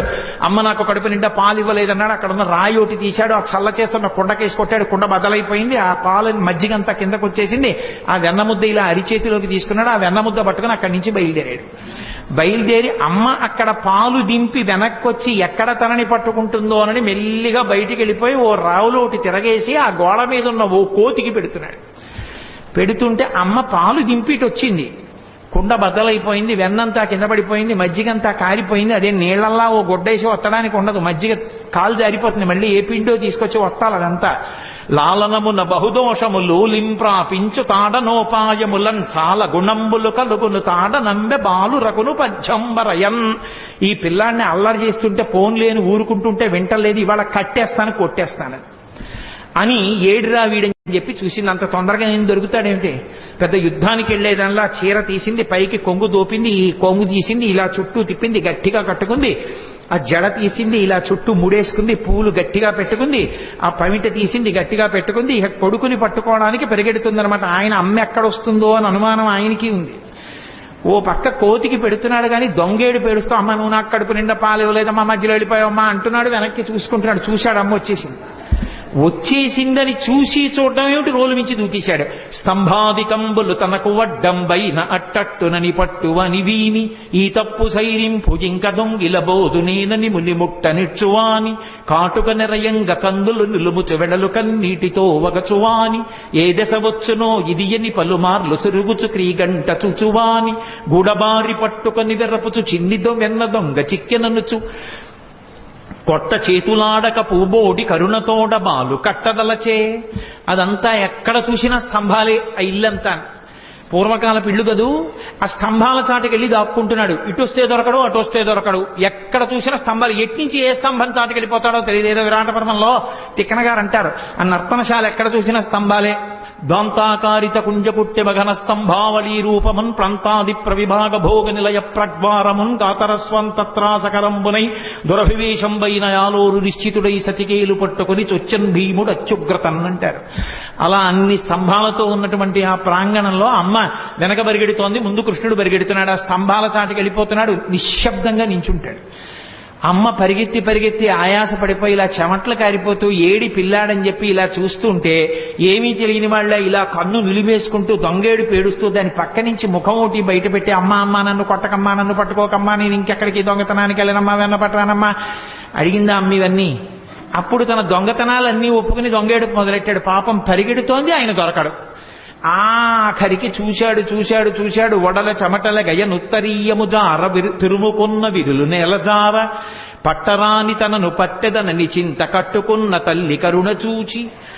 అయ్యో పాపం అమ్మ కట్టుకున్నటువంటి ఆ చీర జారిపోతోంది, పమిట జారిపోతోంది, పెట్టుకున్న పువ్వులు పడిపోతున్నాయి, ఆ కొప్పు వీడిపోతోంది, ఒళ్ళు చెమట పట్టేసింది. పిచ్చమ్మ నన్ను పట్టుకోవాలనుకుంటోంది. నన్ను పట్టుకోవాలనుకున్న వాళ్ళకి పట్టుబడేవాడినా, నేను పట్టుబడేవాణ్ణి కానని తెలియక పరిగెడుతున్న అమ్మకి నేను చిక్కిపోవాలనుకుని చిక్కిపోయాడు. చిక్కడు సిరికౌగిటిలో చిక్కడు సన కాదు యోగి చిత్తాబ్జములన్ చిక్కడు శృతిలతి కావళి చిక్కెనతడు లీల తల్లి చేతన్ రోలన్. ఎవ్వరికీ దొరకనటువంటి పరమాత్మ అమ్మ చేతికి దొరికిపోయాడు. అమ్మో ఎంత అల్లరి చేసింది. యశోద మోకాళ్ళ మీద కూర్చుంది, చెయ్యిలా పట్టుకుంది. ఏమిట్రా పట్టిన పట్టుబడని నన్ను పట్టెదనని పట్టుకొనిన పట్టుట బట్టే పట్టుబడు వండ్రు పట్టి పట్టెదనని పట్టు నాకు కాకపరులకు వశమేంది. గోపకాంతలందరూ చూస్తున్నారు. ఏదో ఆ మొగుడు కొట్టాడని కాదు, దోటిగోడలు తెప్పిందనని నువ్వు పట్టుకుంటావా అని చూస్తున్నారు వాళ్ళందరూ. పట్టుకున్నానా లేదా నా కొడుకుని సంతోషం. అందుకని మోకాళ్ళ మీద కూర్చుని వాడి చెయ్యిలా పట్టుకుని ఇలా చూపించింది. ఏమిటి? జగత్తుల నీలే పరమాత్మకి వేలు చూపించింది ఒక గోపకాంత. చూపించి ఏరా కడుపులో బాధ, కొడుకు తిట్టలేదు, ప్రేమ లేక పుట్టినవాడు, ఆ ముఖం వంక చూస్తే ముగ్ధమోహనంగా ఉంటాడు, ఈ దొంగ ఏడు పేడి చేస్తున్నాడు, ఇక్కడ వరకు కాటుకు అంటుకుపోయింది, పెదిమిలు ఎదిరిపోతున్నాయి, చేత్తో ఇలా విడిపించుకునే వాళ్ళ చూస్తున్నాడు. చిన్న పిల్లాడు, పట్టుదట్టి కట్టినటువంటి చిన్న కొప్పు, దానికి పెట్టిన ముత్యాల సరాలు కొడదామనుకుంది కానీ కొట్టలేకపోయింది. వీరెవ్వరు శ్రీకృష్ణులు కారా ఎన్నడును వెన్న తినరట చోరత్వం మించుకొను నెరయరట ధరిత్రినెట్టి నీతులు కలరే. ఏరా పాపం నువ్వు ఎప్పుడు దొంగతనం చేయవుట, ఇంత వెన్న కూడా తినవుట, పాపం నేను అంతా దాచేసుకుంటున్నాను రా, నిన్ను కని నా కడుపు ఖాళీ అయిపోయింది కదూ, నేను తినేస్తున్నాను, నీకెప్పుడు పెట్టనే. అమ్మ పిల్లాడి మీద దెబ్బలాడితే ఎంత అమాయకంగా దెబ్బలాడుతుందో అలా దెబ్బలాడి నిన్ను కట్టేస్తానని వికచకమలనగిన వేరొక ఇంటిలో వెలయరోలు తిరగవేసి ఎక్కి ఆ ఇంట్లో గెడుతోంది, అక్కడికి ఎడుతోంది, ఆ రోజు దగ్గరికి ఎడుతోంది, ఆ తాడు ముక్కలన్నీ తీసుకొస్తోంది, పొట్ట చుట్టూ తిప్పుతోంది, 2 అంగుళాలు తక్కువ వస్తోంది. ఇలా విడిచిపెట్టి తాడు ముడేస్తే పారిపోతాడు. ఆ నడుం చుట్టూ చెయ్యేసి ఇలాగే పెట్టి 2 ముళ్ళేస్తోంది, మళ్ళీ పొట్ట చుట్టూ తిప్పుతోంది, మళ్ళీ 2 అంగుళాలు తెస్తోంది, మళ్ళీ తక్కువ వస్తోంది, మళ్ళీ తిప్పుతోంది. ఎందుకు 2 అంగుళాలు తక్కువ వస్తోందని ఆవిడ ఆలోచించారు. నేను పట్టగలను, నేను కొట్టగలనంటే దొరికే మనిషి ఆయనంతటా ఆయన పట్టుబడాలి కానీ ఆఖరికి తెచ్చింది ఆఖరికి ఆ తాడుకి 2 అంగుళాలు సరిపోయింది, కట్టేసింది. పోతన గారు అన్నారు, జ్ఞానులచే దానులచే మౌనులచే యోగ సంవిధానులచే తన్పూని నిబద్ధుండగునే శ్రీనాథుడు భక్తియుతుల చేతన్ బోలన్ అన్నారు. నేను కట్టెయ్యాలని తాపత్రయపడి ఒళ్ళంతా చెమట పట్టిన యశోదాదేవికి తాను దొరికిపోవాలని దొరికిపోయినటువంటి చిన్ని కృష్ణుడు తప్ప నిజంగా లోకంలో ఆయనని పట్టగలిగిన వాళ్ళు ఉన్నారా, కట్టగలిగిన వాళ్ళు ఉన్నారా? అలా కట్టేసి తీసుకెళ్లి రోటికి కట్టేసింది. ఉలూకల బంధనలు ఇలా అని ఆయన్ని కట్టిన లీల విన్నంత మాత్రం చేత కర్మపాశములు తెగిపోతాయి. అసలు చిన్ని కృష్ణుడిగా ఆయన చేసిన అల్లరి యశోదాదేవి పొందిన ఆనందం బహుశಃ ఎవరు పొందరు. భాగవతం పద్యాలు నోటికి వచ్చిన వాళ్ళు ఇంట్లో పసిపిల్లలుంటే పాడుకుని ఎప్పటికప్పుడే ఆ సందర్భాన్ని చూసి ఆ పద్యాలు చదువుకుని సంతోషపడిపోవచ్చు. అసలు ఆ పిల్లలకి స్నానం చేయించడం ఎంత అందంగా వర్ణించారండి పోతన గారు. ఆ పిల్లాన్ని పడుకోబెట్టి బాలునికి నూనె తలయంటి పసుపు రాసి బోరు కాడించి హరి రక్ష పొమ్మటంచు జలములొక కొన్ని చుట్టి రాతల్లి దీవించి తొట్లను నిచి పాడిరయ్యు విదలెల్లా అన్నారు. పసిపిల్లలకి స్నానం చేయిస్తే ఎలా చేయిస్తారో అలా వృద్ధ గోపకాంతలు వచ్చి ఆ పిల్లాన్ని ఇలా కాళ్ళు ఇటువైపు పక్కకి తల కిందకి ఉండేటట్టుగా పడుకోబెట్టి నూనెలో చేయి కృష్ణ పరమాత్మని పడుకోబెట్టుకుని ఆయన ఒళ్ళంతా నూనె రాసి వెనక్కి తిప్పి బోర్లా పడుకోబెట్టి ఆ వీపుకంతా నూనె రాసి ఆయన్ని ఒళ్ళంతా పసుపు రాసేసి ఇలా పైకి తీసి కూర్చోబెట్టి పిల్లాడి తల నిలబెట్టడం చేతకాక ఇలా అంటుంటే తల వెనకాల ఇలా పట్టుకుని ముందు ఇలా చేయి పెట్టమని ఉక్కిరి బిక్కిరి అయిపోతాడని తల మించి గోరువెచ్చటి నీళ్లు పోసేస్తుంటే అంటూ బొత్స అక్కళ్ళిస్తూ ఆయన స్నానం చేసిన తర్వాత ఆ నీళ్లు ఇలా చుట్టూ తిప్పి నీకు శ్రీరామరక్ష 1000 ఏళ్ల ఆయుష్ 1000 ఏళ్లు ఐశ్వర్యంతో ఉండాలి, బుట్టడు పిల్లలతోటి 2 బుట్టల మనవలతోటి 3 బుట్టల మునిమనవలతోటి 4 బుట్టల ఇనుమనవలతోటి నీ ఇంటికి ఎప్పుడు అతిథులు వస్తూ ఎప్పుడు కంచాలు వేస్తూ అన్నాలు పెడుతూ ఐశ్వర్యంతో పాండిత్యంతో పద్యాలు చెప్తూ సభా గౌరవాలు పొందుతూ ఎంతో గౌరవాన్ని పొందాలరా నాన్న అని చెప్పి ఆ తల్లి ఆ గోపకంతా ఆశీర్వచనం చేస్తోంది. ఎవరికి? లక్ష్మీనాథుడైనటువంటి పరమాత్మకి. అందుకెళ్ళాడు నందవ్రజానికి. అమాయకుడై వెళ్ళలేదు. వాళ్ళు ఎంత స్వచ్ఛమైన హృదయాలున్న వాళ్ళు. అందుకే ఎవరైనా తనక కొడుకు పుడితే ఆనందిస్తారు. అందులో కొడుకులు లేని వాళ్ళు చాలా మంది ఉన్నారు. అదే యశోదకి కొడుకు పుట్టాడని తెలియగానే వాళ్ళు ఎంత సంతోషపడిపోయారో. ఏమినోమ ఫలమో ఇంత ప్రొద్దొక వార్త వింటిమ బలలా రవినులలరా మన యశోద చిన్న మగవానిక నెనట చూచివత్తమమ్మ సుధతులార నలనివాడు చలనివాడు చిన్నవాడు చిక్కినాడు ఏ నోమ ఫలమో ఏ పూర్వ ఫలమో అంటూ వాళ్ళందరూ ఆ యశోద దగ్గరికి వెళ్ళి సూతికాగృహంలోకి ఆడవాళ్ళు వెళతారు, మగవాళ్ళు వెళ్ళకూడదు. మగవాళ్ళు బయట నించున్నారు. ఆ నందుడి దగ్గరికి వెళ్ళి నందుడిని అభినందిస్తారు, కొడుకు పుట్టేట కదా అని. నందుడు రాజుగారి దగ్గరికి వెళ్ళేటప్పుడు మరి కొంచెం డాంబికంగా వెళ్ళాలి. మరి కంచుకములు తలకట్లను కాంచన భూషాంబరములు మెరయగ గోపకు లేతించిరి మంచి పదార్థములు కొనుచు మాధవు చూడన్. మాధవుడు అన్నారు. పుట్టినవాడు లక్ష్మీపతి, శ్రియప్పతి.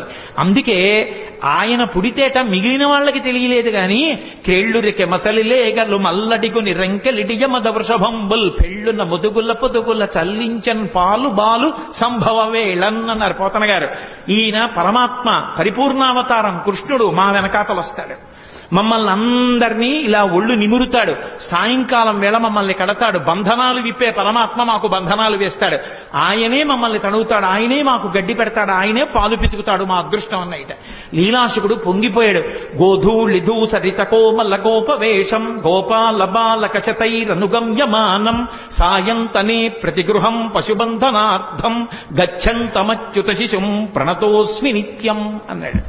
ప్రతిరోజు సాయంకాలం అయ్యేటప్పటికి ఆ ఆవుల్ని దూడల్ని కొన్ని వేల దూడల్ని తరుముకొస్తూ వాటన్నిటికీ పేర్లు పెట్టేవాడు. సే లక్ష్మి, అంబ, కళ్యాణి, సరస్వతి, పార్వతి మీ అందరిగో వీళ్ళ ఇంట్లోకి వెళ్ళిపోండి అనేవాడు. ఆవులన్నీ వీళ్ళ ఇంట్లోకి వెళ్ళిపోయి ఆ గోపకాంతలందరికీ చిన్ని కృష్ణుడిని చూస్తే సంతోషం. కృష్ణ కృష్ణ ఈ పార్వతి అస్సలు మాట వింటలేదు, కొంచెం కట్టేసి వెళ్ళిపోదు అనేవాడు.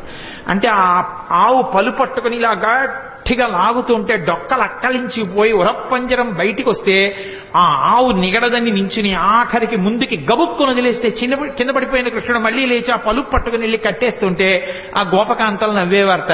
అందరి బంధనాలు విప్పేసే కృష్ణ, నువ్వు సాయంకాలం గోధూళి మీద పడి ఉండగా వెళ్ళి ఆ ఆవుల్ని కడుతున్నటువంటి దృశ్యం నా మనసులో నిలబడిపోయింది, ప్రతిరోజు నమస్కరిస్తానన్నాడు లీలాచకుడు. అందుకే గోధూళి ధూసరిత కోమల గోపవేషం గోపాల బాలక శతైరనుగమ్యమానం సాయంతనే ప్రతిగృహం పశుబంధనార్థం గచ్చంతమచ్యుత శిశుం ప్రణతోస్మి నిత్యం. ప్రతిరోజు నమస్కరిస్తాను ఆ కృష్ణ స్వరూపానికి అన్నాడు. ఆవులు దూడలు ఎంత పొంగిపోయాయో, కృష్ణుడు పుట్టాడని షేరు పాలిచ్చే ఆవులు 2 షేర్ల పాలిచ్చేసేట. ఈ అభీర కుమారుడు వీరుండై వీరవైరి జేతయునై శ్రీయుతుడై దీర్ఘాయుష్మంతుండగునని పాయక దీవించినప్పుడు బ్రాహ్మణ జనముల్ దుందుబులు మెరసె గాయక సందోహము పాడే సూత సముదాయముతో వందిజనులు కీర్తించిరి క్రందుగ వీతించ భద్రకాహళ రవముల్ అంటారు పోతన గారు. ఆ నందుడు ఎంత సంతోషపడిపోయాడో, ఎన్ని గోవులు దానం చేసేశాడో. ఆఖరికి వసుదేవుడు కూడా కారాగారంలో ఉండగా పరమాత్మ నా కడుపున పిల్లవాడుగా పుట్టాడని స్నానము చేయక రామిని ఆనంద రసాబ్ది మగ్నుండై ధేనువులను 10,000 విప్రులకును మానసికముగా ధారవోసే మరి ఇచ్చుటకున్నారు. 10,000 గోవుల్ని మానసికంగా ధారపోసేసేట. శ్రీ మహావిష్ణువు నా కొడుకుగా పుట్టాడు అని వసుదేవుడిచ్చాడు. ఓ భద్రకాహళములు మోగేయి, దుందువులు మెరసాయి, సూత సముదాయముతో వందిజనులు కీర్తించారు. ఎంత సంతోషపడిపోయారో. అసలు కృష్ణలీలలో అద్భుతం ఏంటంటే, పుట్టిన పిల్లాడికి నీళ్లు పోసి వాళ్ళు తీసుకెళ్లి 11వ రోజున ఉయ్యాల్లో వేశారు. ఉయ్యాల్లో వేసి పడుకోబెడదామని ఉయ్యాలా ఊపుతున్నారు. ఏదో ఎవరికి వచ్చిన పాట వాళ్ళు పాడుతున్నారు. అందరూ ఎంఎస్ సుబ్బలక్ష్మి గారు, లతా మంగేష్కర్ అక్కర్లేదు పిల్లల్ని పడుకోబెట్టడానికి. తల్లి ఎవరు ఏదో పాట పాడుతుంది. ఎంతమంది గోపకాంతలు వచ్చి పాట పాడినా నిద్రపోడే. అందున ఉయ్యాలా ఊపి పడుకోబెట్టేటప్పుడు పిల్లాడు పడుకోవట్లేదంటే పిల్లాడు కనపడుతూ ఉండగా కాకుండా ఇలా ఉయ్యాలా దగ్గరికి చేసి పట్టుకుని ఇలా ఇలా ఇలా ఇలా ఇలా అని పాట పాడి పడుకుని ఉంటాడనుకుని పాపం ఎంతో ఇదిగా ఇలా విప్పి చూస్తే గుడ్లు 2 ఇలా పెట్టుకుని చూస్తున్నాడు. ఏమిటమ్మా పిల్లాడు ఎంతకీ పడుకోడు, ఇదేం పిల్లాడే అని చెప్పి ఆ భుజం మీద వేసుకుని పాట పాడి ఎంతో తిప్పి తిప్పి తిప్పి తిప్పి ఇలా చూడటం కుదరదు కదూ. పడుకున్నాడా అంటే ఏం పడుకున్నాడు, గుడ్లేసుకు చూస్తున్నాడు. ఏం చేసినా పడుకోడు. ఇదెక్కడ పిల్లాడని ఆఖరికి యశోదాదేవి వచ్చి తల్లికి ఆఖరికి పెద్ద బ్రహ్మాస్త్రం ఏంటంటే బోర్లా పడుకోబెట్టేసి వీపు మీద ఇలా ఇలా ఇలా ఇలా కొట్టేస్తుంది. ఆ తొడ ఊపుతాను కొడుతోంది. ఎంతకీ పడుకోడు, వీపు చిట్లిపోతోంది. ఇదేమిటి ఆదికూర్మంగా ఉన్నప్పుడు మందర పర్వతం తిరిగినా బాధపడలేదు కానీ ఈ కృష్ణావతారంలో ఇలా కొట్టేస్తున్నారు, నన్ను ఎందుకు ఇలా ఊపేస్తున్నారు అనుకున్నట్ట. లోకములు నిదురపోవగత నిదురింపని శుభగుడు రమణులు జోకొట్టిపాడ నిదురం గైకొను క్రియ నూరకుండె కనుజరవకయున్నన్నారు పోతన గారు. ఓహో, ఈ దిక్కుమాలిన ప్రపంచానికి అలవాటు ఉంది, నిద్రపోతుంటారు వీళ్ళు కళ్ళు మూసుకొని. నాకు నిద్రపోవడం అలవాట్లేదు. నేను నిద్రపోతే లోకాలు నిర్వహించేవాడెవరు? నేను పడుకోమని జోకొట్టేస్తున్నారు, నేను కళ్ళు మూసుకోపోతే వీళ్ళు ఇలాగే కొడతారని నిద్రపోయిన వాళ్ళ కళ్ళు మూసుకున్నట్టు. అప్పుడు వాళ్ళు సంతోషపడిపోయి జోజో కమల దళిక్షణ జోజో మృగరాజ మధ్య జోజో కృష్ణ జోజో పల్లవకర పద జోజో పూర్ణేందువదన జోజో యనచున్. సామాన్య గృహాల్లో జోజో జోజో అంటూ ఏ పాటలు పాడతారో పోతన గారి పద్యాలకి కూడా జోజో అని అలాగే పడిపోయింది. మహానుభావుడు ఎంత దర్శనం చేశాడో. ఆ యశోద ఎన్ని ఆటలాడాడు నిజంగా యశోదతో. ఎక్కడికో వెళ్ళేవాడు చాటున కూర్చుని ఎవ్వరూ చూడకుండా మట్టి తినేస్తుండేవాడు. బలరాముడు వచ్చి అమ్మ అమ్మ మట్టి తినేస్తున్నాడమ్మా అనేవారు. అమ్మ వెళ్ళి ఆ నోరంతా శుభ్రంగా నోట్లో వేలు పెట్టి కడిగేస్తుంది. అమ్మ ఇలా ఇలా ఇలా పళ్ళ మధ్యలో పెట్టి కంఠం పట్టుకుని కొంచెం ఉమ్ము అని చెప్పి కడిగించి నాలికి ఇలా ఇలాను అనే దవడల్లో ఉన్న మట్టి అంతా తీసేసి వేలు పెట్టి ఇంకెప్పుడు ఇలా అనేది కానీ కొట్టలేకపోయేది. ఎందుకని? సర్వ జగత్తులను నిర్వహించే పరమాత్మ ముఖంలో ఆ సంతోషం, ఆ నవ్వు చూసేటప్పటికి ఆవిడ ఏమీ చేయలేకపోయేది. ఆఖరికి ఓ రోజున మళ్ళీ దొంగతనంగా మట్టి తినేస్తున్నాడు. ఆయన భార్యేగా భూకాంత మట్టి తింటున్నాడు. చూశాడు బలరాముడు. అమ్మ అమ్మ మళ్ళీ మట్టి తినేస్తున్నాడమ్మా అన్నయ్య అన్నాడు. ఆ తమ్ముడు మట్టి తినేస్తున్నాడమ్మా.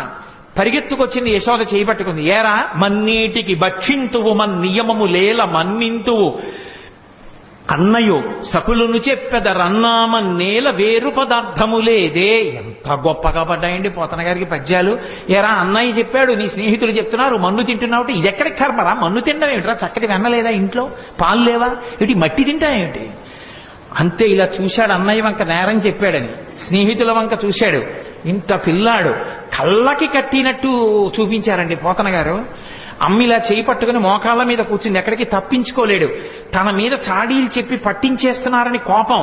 అందుకని అమ్మా మన్ను తినంగనే శిశువునో యాకొంటినో వెర్రినో నమ్మంజూడకు వీరి మాటలు మదిన్నీవు కొట్టంగ దారి మార్గము ఘటించి చెప్పెదరు కాదేని మదీయస్య గంధం ఆఘ్రాణము చేసి నా వచనము తప్పైన దండింపవే అన్నాడు. ఏమిటమ్మా నేనేమన్నా పిల్లాన్ని అనుకుంటున్నావా, చేతకాని వాడిని అనుకుంటున్నా? అన్నయ్య తమ్ముళ్ళు అలాగే చెప్తారమ్మా స్నేహితులందరూ. నేనేం మట్టి తినలేదమ్మా, నిజంగా నేను మట్టి తినుంటే అమ్మా నేను నోరు తెరుస్తాను, వాసన చూడమ్మా, నా నోరు వాసన వస్తే నన్ను కొట్టేయమ్మా అన్నాడంతే. పిల్లాడంత దబాయించంత గబగబగబ మాట్లాడేస్తుంటే ముచ్చటేసేసింది శివరికి. ఏది నోరు తెరి వాసన చూస్తాను అని నోరు తెరిచాడు. పిచ్చి తల్లి వాసన చూద్దామని దగ్గరికి వెళ్ళింది. ఆ లలితాంగి కనుంగొనె బాలుని ముఖముందు జలధి పర్వత వన శిఖి భూగోళ తరణి శశి దిక్పాలాధికారండంబైన బ్రహ్మాండంబున సమస్త బ్రహ్మాండములు నందవ్రజం తను నందుడు కూడా కనబడ్డారు. కలయో వైష్ణవమాయయో ఇతర సంకల్పార్థమో సత్యమో తలపన్నేరగయున్నదానను యశోదాదేవి కానో పరస్థలమో బాలకుడెంత వీని ముఖస్తంభై అజండమ్ము ప్రజ్వలమయ్యుండుటకేది హేతువో మహాశ్చర్యంబు చింతింపగన్. ఆశ్చర్యపోయింది, వీడి పిల్లాడా పరమాత్మ అనుకుంది. తనని ఎక్కడ పరమాత్మ అనుకుంటుందో అమ్మ ప్రేమకి దూరం అయిపోతానని మాయ గమ్మేశాడంతే. చీకటి పడింది. ప్రదోష వేళలో పిల్లలకి అన్నం పెడుతూ పూర్వం చీకటి పడేటప్పటికీ అమ్మా మాధవ కబలం తల్లే అంటూ వచ్చేవారు. ఇంట్లో మిగిలింది ఏమైనా ఉంటే వాళ్ళకి వేసేసేవారు. వాళ్ళు ఆ పిలుపు అది వాళ్ళ రూపం కొంచెం భయంకరంగా ఉండదు. కర్ర పట్టుకుని సాయంకాలం వేళ కుక్కలు వెంటపడతాయని ఓ సిల్వర్ బళ్ళం పట్టుకుని వస్తుండేవారు ఇంటి ముందుకి. అమ్మా మాధవ కమలం తల్లే అన్నాడు. అప్పుడే చెప్పింది, ఒరే అన్నం తినరా అని ఆ కథ చెప్పి ఈ కథ చెప్పి నోట్లో అన్నం పెడదా అంటే అని పెట్టు కూర్చున్నాడు. తింటలేదు అన్నం. కోపం వచ్చి అంది యశోద, భిక్షులు ఒత్తురు ఎచ్చిన భిక్షాపత్రమున వేచి బెగడించి నిన్ను శిక్షింతురని చెప్పిన భిక్షులకని తల్లి కనియు భీతిల్లు నృపా.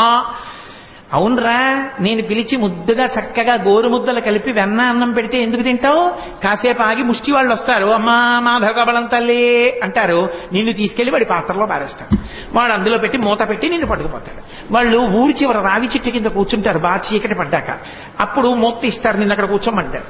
వాళ్ళు తెచ్చుకున్న అన్నం అంతా తింటారు. అప్పుడు ఆకలి వేస్తుంది కదా, అప్పుడు బాబు నాకు కూడా కొంచెం పెట్టరా అండి అని అడుగుతూ కానివి నోర్మయ్ అని వాళ్ళు తింటారు. అప్పుడు ఏడుస్తూ కూర్చుంది కానీ అప్పుడు అమ్మ ఉండదుగా పెట్టడానికి అంది. అలా చూస్తున్నాడు. ఈలోగా నిజంగా ఎవడో వచ్చి అమ్మ మాధవ కబలం తల్లి అన్నాడు. ఏదో పట్టుకెళ్ళి వేద్దామని పాప ఆవిడ అటు తిరిగింది. వెనక నుంచి వచ్చి అమ్మని గట్టిగా పట్టేసుకుని రెండు కాళ్ళ మధ్యలో తలపెట్టేసి అమ్మ అమ్మ నన్ను వేసేయకమ్మా మాధవ కబలం తల్లి అంటూ వచ్చిన బిచ్చగాడికి వేసేయకమ్మా అన్నాడు. ఏమిటో పొద్దున్న నోట్లో లోకాలు చూసినట్టు అనిపించింది కానీ నా భ్రాంతి పిచ్చి పిల్లాడి ఇంత భయస్తుడు వీడి నోట్లో లోకాలు ఏమిటని పిచ్చి తల్లి మళ్ళీ మాయ వహించేసి కన్యం కుడుపుతూ పాలు తాగుతూ ఉండేవాడు. మళ్ళీ విశ్వరూప సందర్శనం చేయించాడు తల్లికి. అసలు నిజంగా యశోద ఆడుకున్న ఆటలు విన్న పరీక్షిత్తు గుండెలు బాధేస్తున్నాడు. జగదీశ్వరునకు చన్నిచ్చు తల్లిగా ఏమి నోము నోచెయ్యి యశోద, పుత్రుడంచు అతని పోషించు తండ్రిగా నందుడేమి చేసే నందితాత్మ అని అడిగాడు. ఏమిటి లోకాలని పరిపాలించగలిగినటువంటి పరమేశ్వరుడికి తీసుకెళ్లి నా కొడుకని చెప్పి పాలివ్వడమా? ఈ లోకాలన్నిటికీ ఇలా వేలు చూపించగలిగిన పరమాత్మకి నందుడు వస్తుంటే భయం భయంగా నక్కి నించోడమా? ఆయన చెప్పులు ఇప్పితే తీసి పక్కన పెట్టడమా? నాన్నగారండి అని మంచినీళ్లు తెచ్చివ్వడమా? ఏరా అంటే నాన్నగారండి ఆవుల్ని తీసుకొచ్చాను అని భయం భయంగా చెప్పడమా? ఏం పుణ్యం చేశారయా వీళ్ళిద్దరూ అంటే ధరాద్రోణుల వృత్తాంతం చెప్పవలసి వచ్చింది సుఖబ్రహ్మ. మహానుభావుడు కృష్ణ భగవానుడి లీలలు ఎన్ని లీలలండి, కళ్ళకి కట్టినట్టు వర్ణించారు. నేను ఇన్ని లీలలు ఎందుకు తలకొట్టుకు చెప్తున్నానంటే కృష్ణావతారంలో కృష్ణలీలలు వింటే మనసు మీద దాని ప్రభావం ఉంటుంది అని ఓ వాక్యం చెప్తే దాని అర్థం ఏమిటో బాగా ఆవిష్కరించిన వాడిని కాకుండా పోతానని. అవి వింటున్నప్పుడు మన మనసులో కృష్ణ పరమాత్మ యొక్క ముద్ర ఎలా పడుతుంది, ఆ లీలల వలన మనకి ఎంత ప్రయోజనాన్ని చేకూర్చాలని చేశాడన్న దానికోసం నేను ఈ లీలల్ని ఆవిష్కరించడం జరిగింది. నిజంగా కాళీయమర్దనంలో వెసదామోదరు పాదఘాతనకతుల్ వేవేల చందంబులన్ ప్రసభాటోపముచూప బాపపణ భృచ్చటామండలం వసహం వై పగిలిన్ మళుల్ చెదరగా నాస్యంబులన్ చోడితం వెసగన్ దంష్టలు నుగ్గుగా గరడ వహ్నిజ్వాలికల్ వెల్వడన్. ఆ తోక పట్టుకుని ఆ పడగల మీదకెక్కి ఒక్కొక్క పడగ కిందకి దిగేట్టుగా గుద్ది పైకి లేస్తుంటే మళ్ళీ ఎక్కి తొక్కుతుండేవాడు. యమునా వీజ మృదంగ వజ్జములు మ్రోయం తీర గోపౌఘర్ష మనోజ్ఞ ధనితంబు గేయముగ జంచత్కాళి తవ్యాళి రంగ తరంగ తలంబునన్ పశుపతిన్ గంజాక్షు నిర్మద్దనాక్షము హృద్యాద్భుత భీమమై పరగ దివ్యశ్రేణి చూచెందివిన్. అద్భుతమైనటువంటి తాండవం ఆ కాళీయుడి పడగల మీద. ఎన్ని లీలలు ఒకటా రెండా, ఎన్ని లీలలు చేశాడో మహానుభావుడు. ఆఖరికి గోపాల బాలురందరితో కలిసి చల్ది తినడం. మనం ఏదో ఆ కార్తీక మాసం వచ్చేటప్పటికి వనభోజనం అంటాం. అసలు నిజంగా వనభోజనానికి ఆద్యుడెవరు అంటే కృష్ణ పరమాత్మే. గోపాల బాలురందరితో కలిసి ఆ చల్ది బంతులు తినడం కోసమని బయలుదేరాడు. ఏదో ఇంట్లో ఉన్నటువంటి సద్యన్నం ఆవకాయ ముద్దలు పట్టుకుని బయలుదేరారు వాళ్ళందరూ.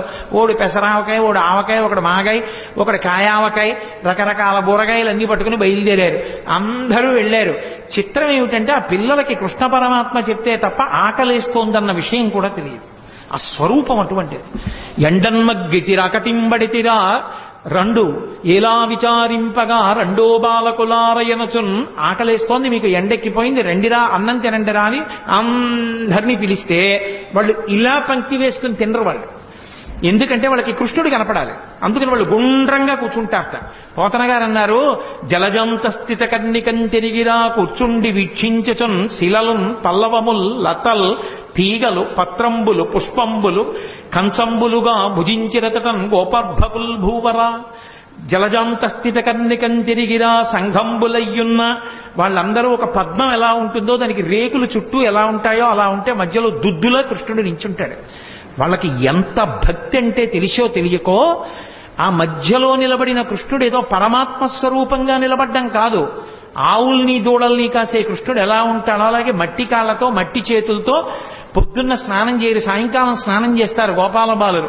అందరితో కలిసి వచ్చి వాళ్ళ మధ్యలో నిలబడి కూర్చుని తినడం కూడా కాదు, అలా నిలబడి కడుపున దిండుగా కట్టిన వలువలో లాలిత వంశనాళంబుజునిపి విమల శృంగంబును వేత్రదండంబును జారిరా నీకడా చంక నిరిగి మీగడ పెరుగుతో మేళవించిన చల్ది ముద్దయా వలిచే తన నయనునిచి చలరేగి కొసరి తెచ్చిన ఊరగాయలు వేళ్ల సందులను తాన నయనునిచి సంగడీల నడుమ చక్కగా కూర్చుండి నర్మభాషణముల నగవు నెరపి యాగభుక్త కృష్ణుడు అమరులు వెరగొంద శైశవంబు మెరసి చల్ది కుడిచే. పోతన గారు పొంగిపోయారంతే. అసలు ఆయన మధ్యలో నిలబడి ఆ పైన దట్టి తీసి ఇలా కడుపుకి అడ్డంగా పెద్ద బట్ట కట్టి ఏదో దిండు కట్టినట్టుగాను ఆ వేణువు తీసి అందులో పక్కకి దోపుకుని ఆవుల్ని దూడల్ని పిలవడానికి ఉపయోగించేటటువంటి బూర కర్ర తీసి చంకలో పెట్టుకుని ఈ చెయ్యి ఇలా అంటే ఓ పడిపోతాయి, అందుకని ఇలాగే పెట్టుకుని అమ్మ పెట్టినటువంటి ఆ మేగడ పెరుగు ముద్ద ఒకటి ఎడం చేతిలో పెట్టుకుంటే కృష్ణ కృష్ణ మా ఇంట్లో ఆవకాయ పెచ్చు తినను ఓడిచ్చాడు, మా ఇంట్లో మాగాయ ముక్క తినను ఓడిచ్చాడు, అవన్నీ వేళ్ల మధ్యలో పెట్టుకుని ఇలా నాక్కుని ఇలా ముద్ద తింటూ వాడిచ్చిన ఎంగిలి ముద్ద తింటూ వాళ్ళల్లో వాళ్ళు ఇందులో పాత్రలోది అందులో పాత్రలోది ఏరుకు తినేస్తుంటే నేను ఇందుకు ఇలా చేయించుకోవడం. అందుకని అలా తినేస్తుంటే వాళ్ళు సంతోషంగా ఆ మధ్యలో నిలబడి తింటున్న ఎవరా కృష్ణుడు? యాగభోక్త కృష్ణుడమరులు వెరగొంద శైశవంబు మెరసి చల్ది కుడిచే. యాగభోక్త అయిన కృష్ణ పరమాత్మ స్వాహాకారంతో ఇస్తే తినవలసిన వాడు గోపాల బాలుల మధ్యలో ఇంగిళ్ళు తింటుంటే రంభాదులు నాట్యం చేశారు పైన. ఏమీ ఆశ్చర్యం రా, ఇంతకి కిందకు వచ్చేశాడో పరమాత్మ. ఏ పాములెరుగక ఏ పారు మేటికి పశుల కాపరి ఇంట పాము కలిగే, ఏ కర్మయును లేక వెలయునొక్కటికి ని జతకర్మంబులు సంభవించే, ఏ తల్లి చనుబాలు ఎన్నడెరుగని ప్రోఢ తల్లి యశోద చన్నుల పాలు త్రావనిరిగే, ఏ హాని వృద్ధుల నెరుగని బ్రహ్మంబు పొదివిటిలో వృద్ధి పొందనుందే, ఏ తపములనైన ఎలమి పండని పంట వల్లవీజనముల వాడపండే, ఏ చదువులనైన ఇట్టిట్టెదనరాని అర్థం అవయవముల యందు అందముందే. ఏమి అద్భుతం! వికారములు లేని పరమాత్మ యజ్ఞభోక్త వీళ్ల మధ్యలో నిలబడి సద్యన్నం తింటున్నాడా అని తెల్లబోయారు. అది కృష్ణావతారం అంటే అంత కిందకొచ్చేసింది. బ్రహ్మగారు ఆశ్చర్యపోయి వాడు పరమాత్మ అని ఆవుల్ని దూడల్ని దాచేశాడు. ఏమీ తెలియని వాళ్ళ వెళ్ళి చూశాడు. ఓహో, నా కొడుకు నా నాభికమలంలో పుట్టినవాడు, నన్నే మాయి చేద్దామని ఆవుల్ని దూడల్ని పట్టుకుపోయాడు. ఆయన పట్టుకుపోతే నేను సృజించలేనా ఏమనుకున్నాడు. మళ్ళీ ఏ ఆవుల్ని ఏ దూడల్ని ఏ మచ్చలున్నదాన్ని అలా ఆవుల్ని దూడల్ని చూసి ఇలా వచ్చేటప్పటికి పిల్లల్ని దాచేశాడు. వీళ్ళని దాచేస్తే నేను సృజించలేనా ఏమనుకున్నాడు. కరములు పదములు శిరంబుల్ లవనగ్నంబుల్ ముఖములున్ కందులు ముక్కులున్ శ్రవణముల్ దండనంబర సడ్వేణు విషాణ భూషణ భయో భాషాగుణాఖ్యాన తత్పరతల్ద వీడవకుండ దల్చె విబుడా వత్సర్భకాకారముల్. ఏ ఆవు ఏ దూడ ఏ తోక దేని అలవాటు ఎలా ఉంటుందో, ఏది కుమ్ముతుందో, ఏది సాధువుగా ఉంటుందో, ఏది ఎంత పాలిస్తుందో, ఏ పిల్లాడు ఎలా ఉంటాడో, ఎవడికి పుట్టుమచ్చలు ఎక్కడుంటాడో, ఎవడు సన్నగా ఉంటాడో, ఎవడు లావుగా ఉంటాడో, ఎవడు ఎక్కువ తింటాడో, ఎవడు తక్కువ తింటాడో, ఎవడు పరిగెడతాడో, ఎవడు కూర్చుంటాడో, ఎవడు నీరసంగా ఉంటాడో, ఎవడికి అనారోగ్యమో, ఆ పిల్లల కింద ఆ ఆవుల కింద ఆ దూడల కింద తానే మారిపోయాడు. ఇంటికి వెళ్ళేటప్పటికే పోని తల్లులు గుర్తుపట్టగలరా? ఏ తల్లులకే బాలకు లేతెరుగున తిరిగి ప్రీతి కలిగింతురుమున్న తల్లుల కాబాలకు లాతెరగున ప్రీతి చేసిన వనీనాథ అన్నాడు సుఖబ్రహ్మ. ఏ తండ్రి దగ్గర ఏ పిల్లవాడు ఎలా ప్రవర్తిస్తాడో అలాగే ప్రవర్తించేటట్టుగా తానే మారిపోయి ఇంతమందితో ఉన్నాడు. బ్రహ్మగారు అలా లోపలికి వెళ్ళి అన్నీ బంధించి పైకొచ్చి చూశాడు, అలాగే ఉన్నాయి. మళ్ళీ ఇప్పుడు ఆయన తెల్లబోయాడు. బ్రహ్మ పంపునగాని సృష్టి జరగదు ఎప్పుడు, బ్రహ్మనొక్కడగాని వేరొక బ్రహ్మ లేడు సృజింపంగా, బ్రహ్మ నేను సృజింపక ఏ బ్రహ్మమందు సృజింపబడే ఆ ఒక్కటి బ్రహ్మవు అదే చూడగా. బ్రహ్మ నేను సృష్టించాలి, నేను సృష్టించకుండా ఇవన్నీ ఎవడు సృష్టించాడు? ఓహో, వాడురా బ్రహ్మమో పరబ్రహ్మము, వాడు నన్ను కన్న తండ్రి. పరిగెత్తుకొచ్చాడు. వచ్చి ఆవుల్ని దూడల్ని కాస్తూ వెన్నముద్ద తింటున్నట్టుగా నిలబడినటువంటి చిన్ని కృష్ణుడి కాళ్ళ మీద పడిపోయాడు. పడిపోతే అప్పుడు అది కృష్ణావతారం యొక్క మహాత్యం. అంటే బ్రహ్మగారంతటి వాడు ఇలా బ్రహ్మపదంబు వేదములకన్ వీక్షింపగానాని నిన్నీ లోకంబున ఈ వనాంతరమునంది మందలో కృష్ణయం చాలాపాది సమస్త భావములినీయందే నిక్షేపించు ఈ వ్రేలందొక్కని పాదరేణువులపై వేష్టించినం చాలదే అని అడిగాడు. నాకొద్దు దిక్కుమాల బ్రహ్మపదవి తీసేయి. ఇంతమంది పిల్లలు ఎన్నడునైన యోగి విభులవ్వని పాద పరాగమింతయున్ కన్నుల కానరట్టి హరి తద్దయు కైవడి చేడియాడుచున్ కౌగిట చెచ్చుచున్ తన్నుచు గుజ్జుచున్ నగచు తద్దయు కైవడి కుడియాడుచున్ మన్నన చేయు వల్లవ కుమారుల భాగ్యము వింతయొప్పునే. పరబ్రహ్మమైనటువంటి నువ్వు ఈ భూమండలం మీద ఆడుకుంటుంటే ఏమీ తెలియని గోపాల బాలులు నిన్ను కౌగిలించుకుంటున్నారు, తంతున్నారు, గుద్దుతున్నారు, నీ మీద పడుతున్నారు. అదా అదృష్టం, బ్రహ్మపదవి అదృష్టమా? ఎందుకొచ్చింది? మాయ కమ్మింది నాకు, వద్దు తీసేయి. ఈ గోపాల బాలులలో ఎవరి పాదానికైనా అంటుకున్న ధూళి నా నాలుగు తలకాయల మీద చల్లుకుంటాను, నాకు అనుమతి అన్నాడు. అహోభాగ్యం నందగోప వ్రజౌకసాం యన్మిత్రం పరమానందం పూర్ణం బ్రహ్మసనాతనం అంటారు వ్యాసుల వారు మూల భాగవతంలో. అంత అద్భుతమైనటువంటి అవతారం. అటువంటి పరమాత్మ పెద్దవాడైన తర్వాత ఎంత రక్షణ చేశాడో పాండవులను. అసలు నిజంగా కృష్ణ పరమాత్మయే లేకపోతే పాండవులు లేనేలేరు. ఎన్ని సందర్భాల్లో ఎన్ని చోట్ల ఎంత రక్షించాడో. భీష్మాచార్యుల వారు స్వచ్ఛంద మరణం, ఆయన్ని నిగ్రహించగలిగిన వాడు లేడు. దేవతలందరూ వచ్చి ఒక పక్క నిలబడినా సరే ఆయన్ని నిర్జించలేరు. ఆయనే చెలరేగి యుద్ధం చేస్తుంటే ధర్మరాజు గారు భయపడిపోయాడు. నిద్ర పట్టక శిబిరంలో తిరుగుతుంటే కృష్ణ పరమాత్మని చూశాడు. చూశావా కృష్ణ, మా తాత భీష్మాచార్యుల వారు ఇలా విజృంభించి యుద్ధం చేస్తే నా సైన్యం అంతా మడిసిపోతుంది, ఎక్కడి నుంచి వస్తుంది నాకు విజయం అని అడిగాడు. పిచ్చివాడా, మీ తాత ధర్మపక్షపాతి. ఇదే సమయం, చీకటి పడిపోయింది, ఎవ్వరుండరు, నీ తాత శిబిరానికి వెళ్ళు. తాత ఇలా యుద్ధం చేస్తే మాకెక్కడి నుంచి విజయం వస్తుంది, తాత మార్గం లేదా అని అడుగు. పాపం మహానుభావుడు ఇంతమంది మనవల్ని పిల్లల్ని పెంచి పెద్ద చేసి రాజ్యరక్షణ చేసినందుకు చిట్ట చివరికి తన మనవడి చేత అడగబడ్డాడు, తాత నువ్వు ఎలా చచ్చిపోతావు చెప్పు అని.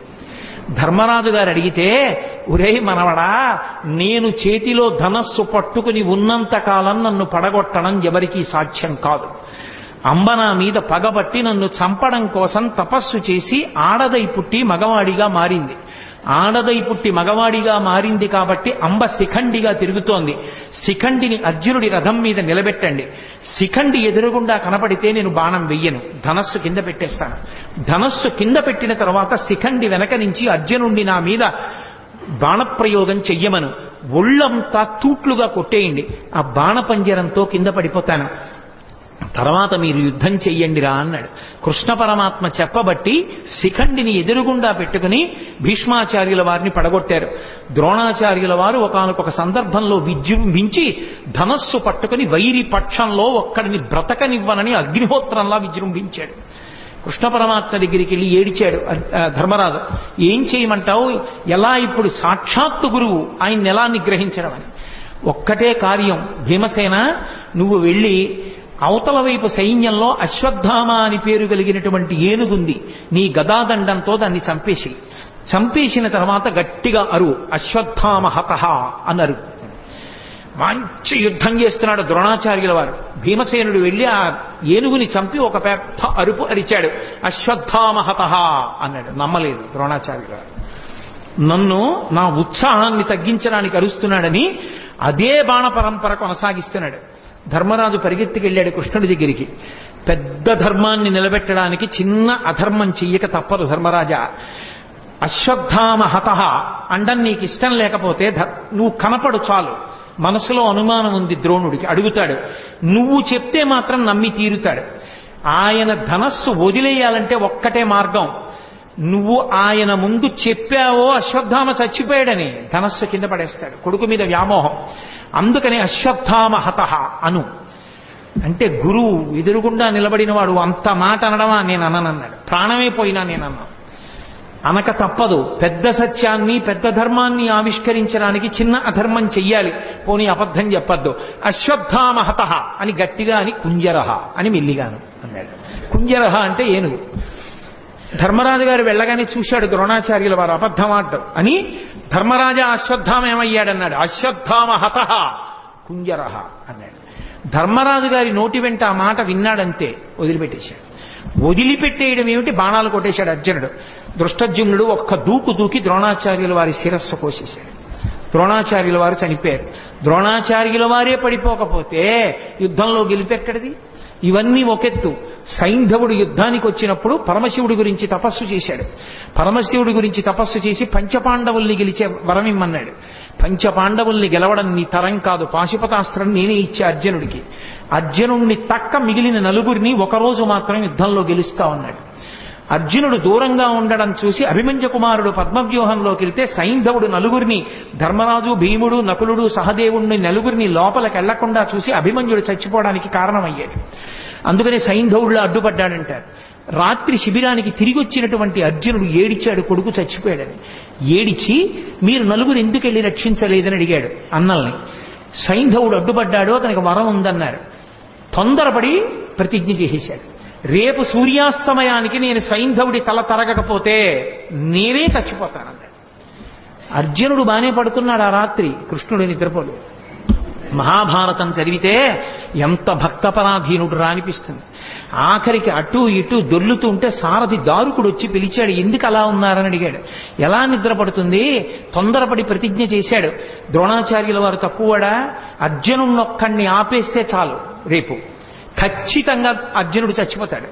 ఆత్మహత్య చేసుకుని ప్రాణం వదిలిపెట్టేస్తే గెలుపు కౌరవులది. రేపు సైంధవుడు అర్జునుడికి చిక్కకుండా చూడడం ఎలాగో ద్రోణుడికి తెలుసు. ద్రోణుడు వ్యూహం పన్ని ఎక్కడో దాస్తాడు సైంధవుణ్ణి. యుద్ధంలో అసలు అక్కడ దాకా వెళ్ళడం కుదరదు. ఎందుకంటే ద్రోణాది వీరులు ముందే ఉంటారు. స్వర్ణ కవచాన్ని అభిమంత్రించి కట్టాడు దుర్యోధనుడికి. వెళ్ళలేకపోయాడు అర్జునుడు. వెళ్ళలేకపోయి ద్రోణాచార్యుల వారే పెద్ద పర్వత శిఖరంలో ఎదురుగుండా నించుని శకట వ్యూహం పన్నాడు. శకట వ్యూహం పన్ని లోపల ఎక్కడో చివర దాచేశాడు సైంధవుణ్ణి. పొద్దున్నైపోయింది, మధ్యాహ్నం అయిపోయింది, పొద్దు ఒరిగిపోతోంది. యుద్ధం చేస్తూనే ఉన్నాడు. ఎక్కడికో వెళ్ళాలి, ఇంకా మొదట్లో ఉన్నాడు. వ్యూహాన్ని ఛేదించనే లేదు. అయిపోయింది, సూర్యాస్తమయ వేళ అయిపోయింది. సైంధవుడు సంతోషపడిపోతున్నాడు. అమ్మయ్య, ఇక అర్జునుడు నా దగ్గరికి వచ్చే అవకాశమే లేదు, నేను చచ్చిపోనని. చిన్న బుచ్చుకున్నాడు అర్జునుడు. అయిపోతోంది సూర్యాస్తమయం, కాబట్టి చంపలేని సైంధవుణ్ణి. అయిపోయింది కురుక్షేత్ర యుద్ధం, నేను ప్రాణం విడిచిపెట్టవలసిందే. చూశాడు కృష్ణ పరమాత్మ అర్జునుడి యొక్క అవస్థ. చూశావా, తొందరపడితే బావా ఎలా ఉంటాయో పరిణామాలు, జాగ్రత్త వహించు, ఇప్పుడు నేనేం చేస్తానో చూడన్నాడు. మాయాతిమిరాన్ని సృష్టించాడు. అది సూర్యుడిని అడ్డింది. సూర్యాస్తమయం అయిపోయింది, అర్జునుడు కొట్టలేకపోతున్నాడే అన్నాడు. అలా మాటలు విని చీకటి పడింది అన్న మాట వినపడగానే అర్జునుడు దగ్గరలో లేడు కదా అని సైంధవుడు నిక్కి నిక్కి తలపైకెత్తాడు. తలపైకెత్తి నిలబడ్డాడు. బావా అడిగో సైంధవుడు కొట్టేయన్నాడు. బాణం వేసి వెంటనే తలని కొట్టాడు. కొట్టగానే మాయాతిమిరాన్ని తొలగించాడు. చీకటి పడ్డా కొట్టాడందాం అనుకున్నారు, మళ్ళీ సూర్యుడు పైకి వచ్చాడు. అమ్మా మనం పొరపాటు పడ్డాను రా, సూర్యాస్తమయం అవలేదనుకుంటున్నారు. సైంధవుడి తల బావా కింద పడిందో నీ తల 100 వక్కలైపోతుంది. ఎందుకంటే సైంధవుడికి తండ్రి ఉన్నాడు, వృద్ధక్షత్రుడు ఆయన పేరు. ఆ వృద్ధక్షత్రుడికి తపస్సు చేస్తే పుట్టాడు, జయద్రథుడు అన్న పేరుతో సైంధవుడు. ఆయన పుట్టినప్పుడు అశరీరవాణి పలికింది. ఇతని యామరపాటులో ఉన్నప్పుడు ఒక సుక్షత్రియుడు ఇతని తల కొట్టేస్తాడంది. వెంటనే తండ్రి అన్నాడు, ఏ సుక్షత్రియుడు నా కొడుకు తల కొట్టి కింద పడేస్తాడో వాడి తల 100 వక్కలైపోతుంది అన్నాడు. ఎవడు తల కొట్టి కింద పడేస్తాడో వాడి తల 100 వక్కలవుతుంది అన్నాడు. బావా నీకు తెలియదు, వాళ్ళ తండ్రి శాపం ఉందా, తల కింద పడిపోతే నీ తల 100 వక్కలైపోతుంది, అందుకు నా తల కింద పడకుండా బంతులాడన్నాడు. ఓ పక్క యుద్ధం చేస్తూ ఓ పక్క బాణం వేస్తూ సైంధవుడి తల కింద పడకుండా పైనే బంతులాడాడు.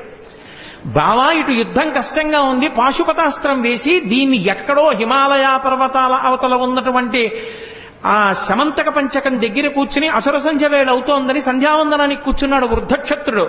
ధ్యానంలో ఉన్నాడు. ఆయన చేతుల్లో పడేటట్టు కొట్టు, వాళ్ళ తండ్రి చేతుల్లోనే పడుతుంది తలకాయ అన్నాడు. తిన్నగా పాశుపతాస్త్రం వేస్తే సైంధవుడి తలకాయ వెళ్ళి వృద్ధక్షత్రుడి చేతిలో పడింది. ఇదేమిట్రా అర్ఘ్యమిద్దామంటే చేతిలో తలకాయ పడింది, చెయ్యని ఇలా అన్నాడు కొడుకుని చూసుకోకుండా. ఆయన చేతిలోంచి తల కింద పడింది కాబట్టి ఎవరి చేతిలోంచి తల కింద పడిందో వాడి తల 100 వక్కలవ్వాలి.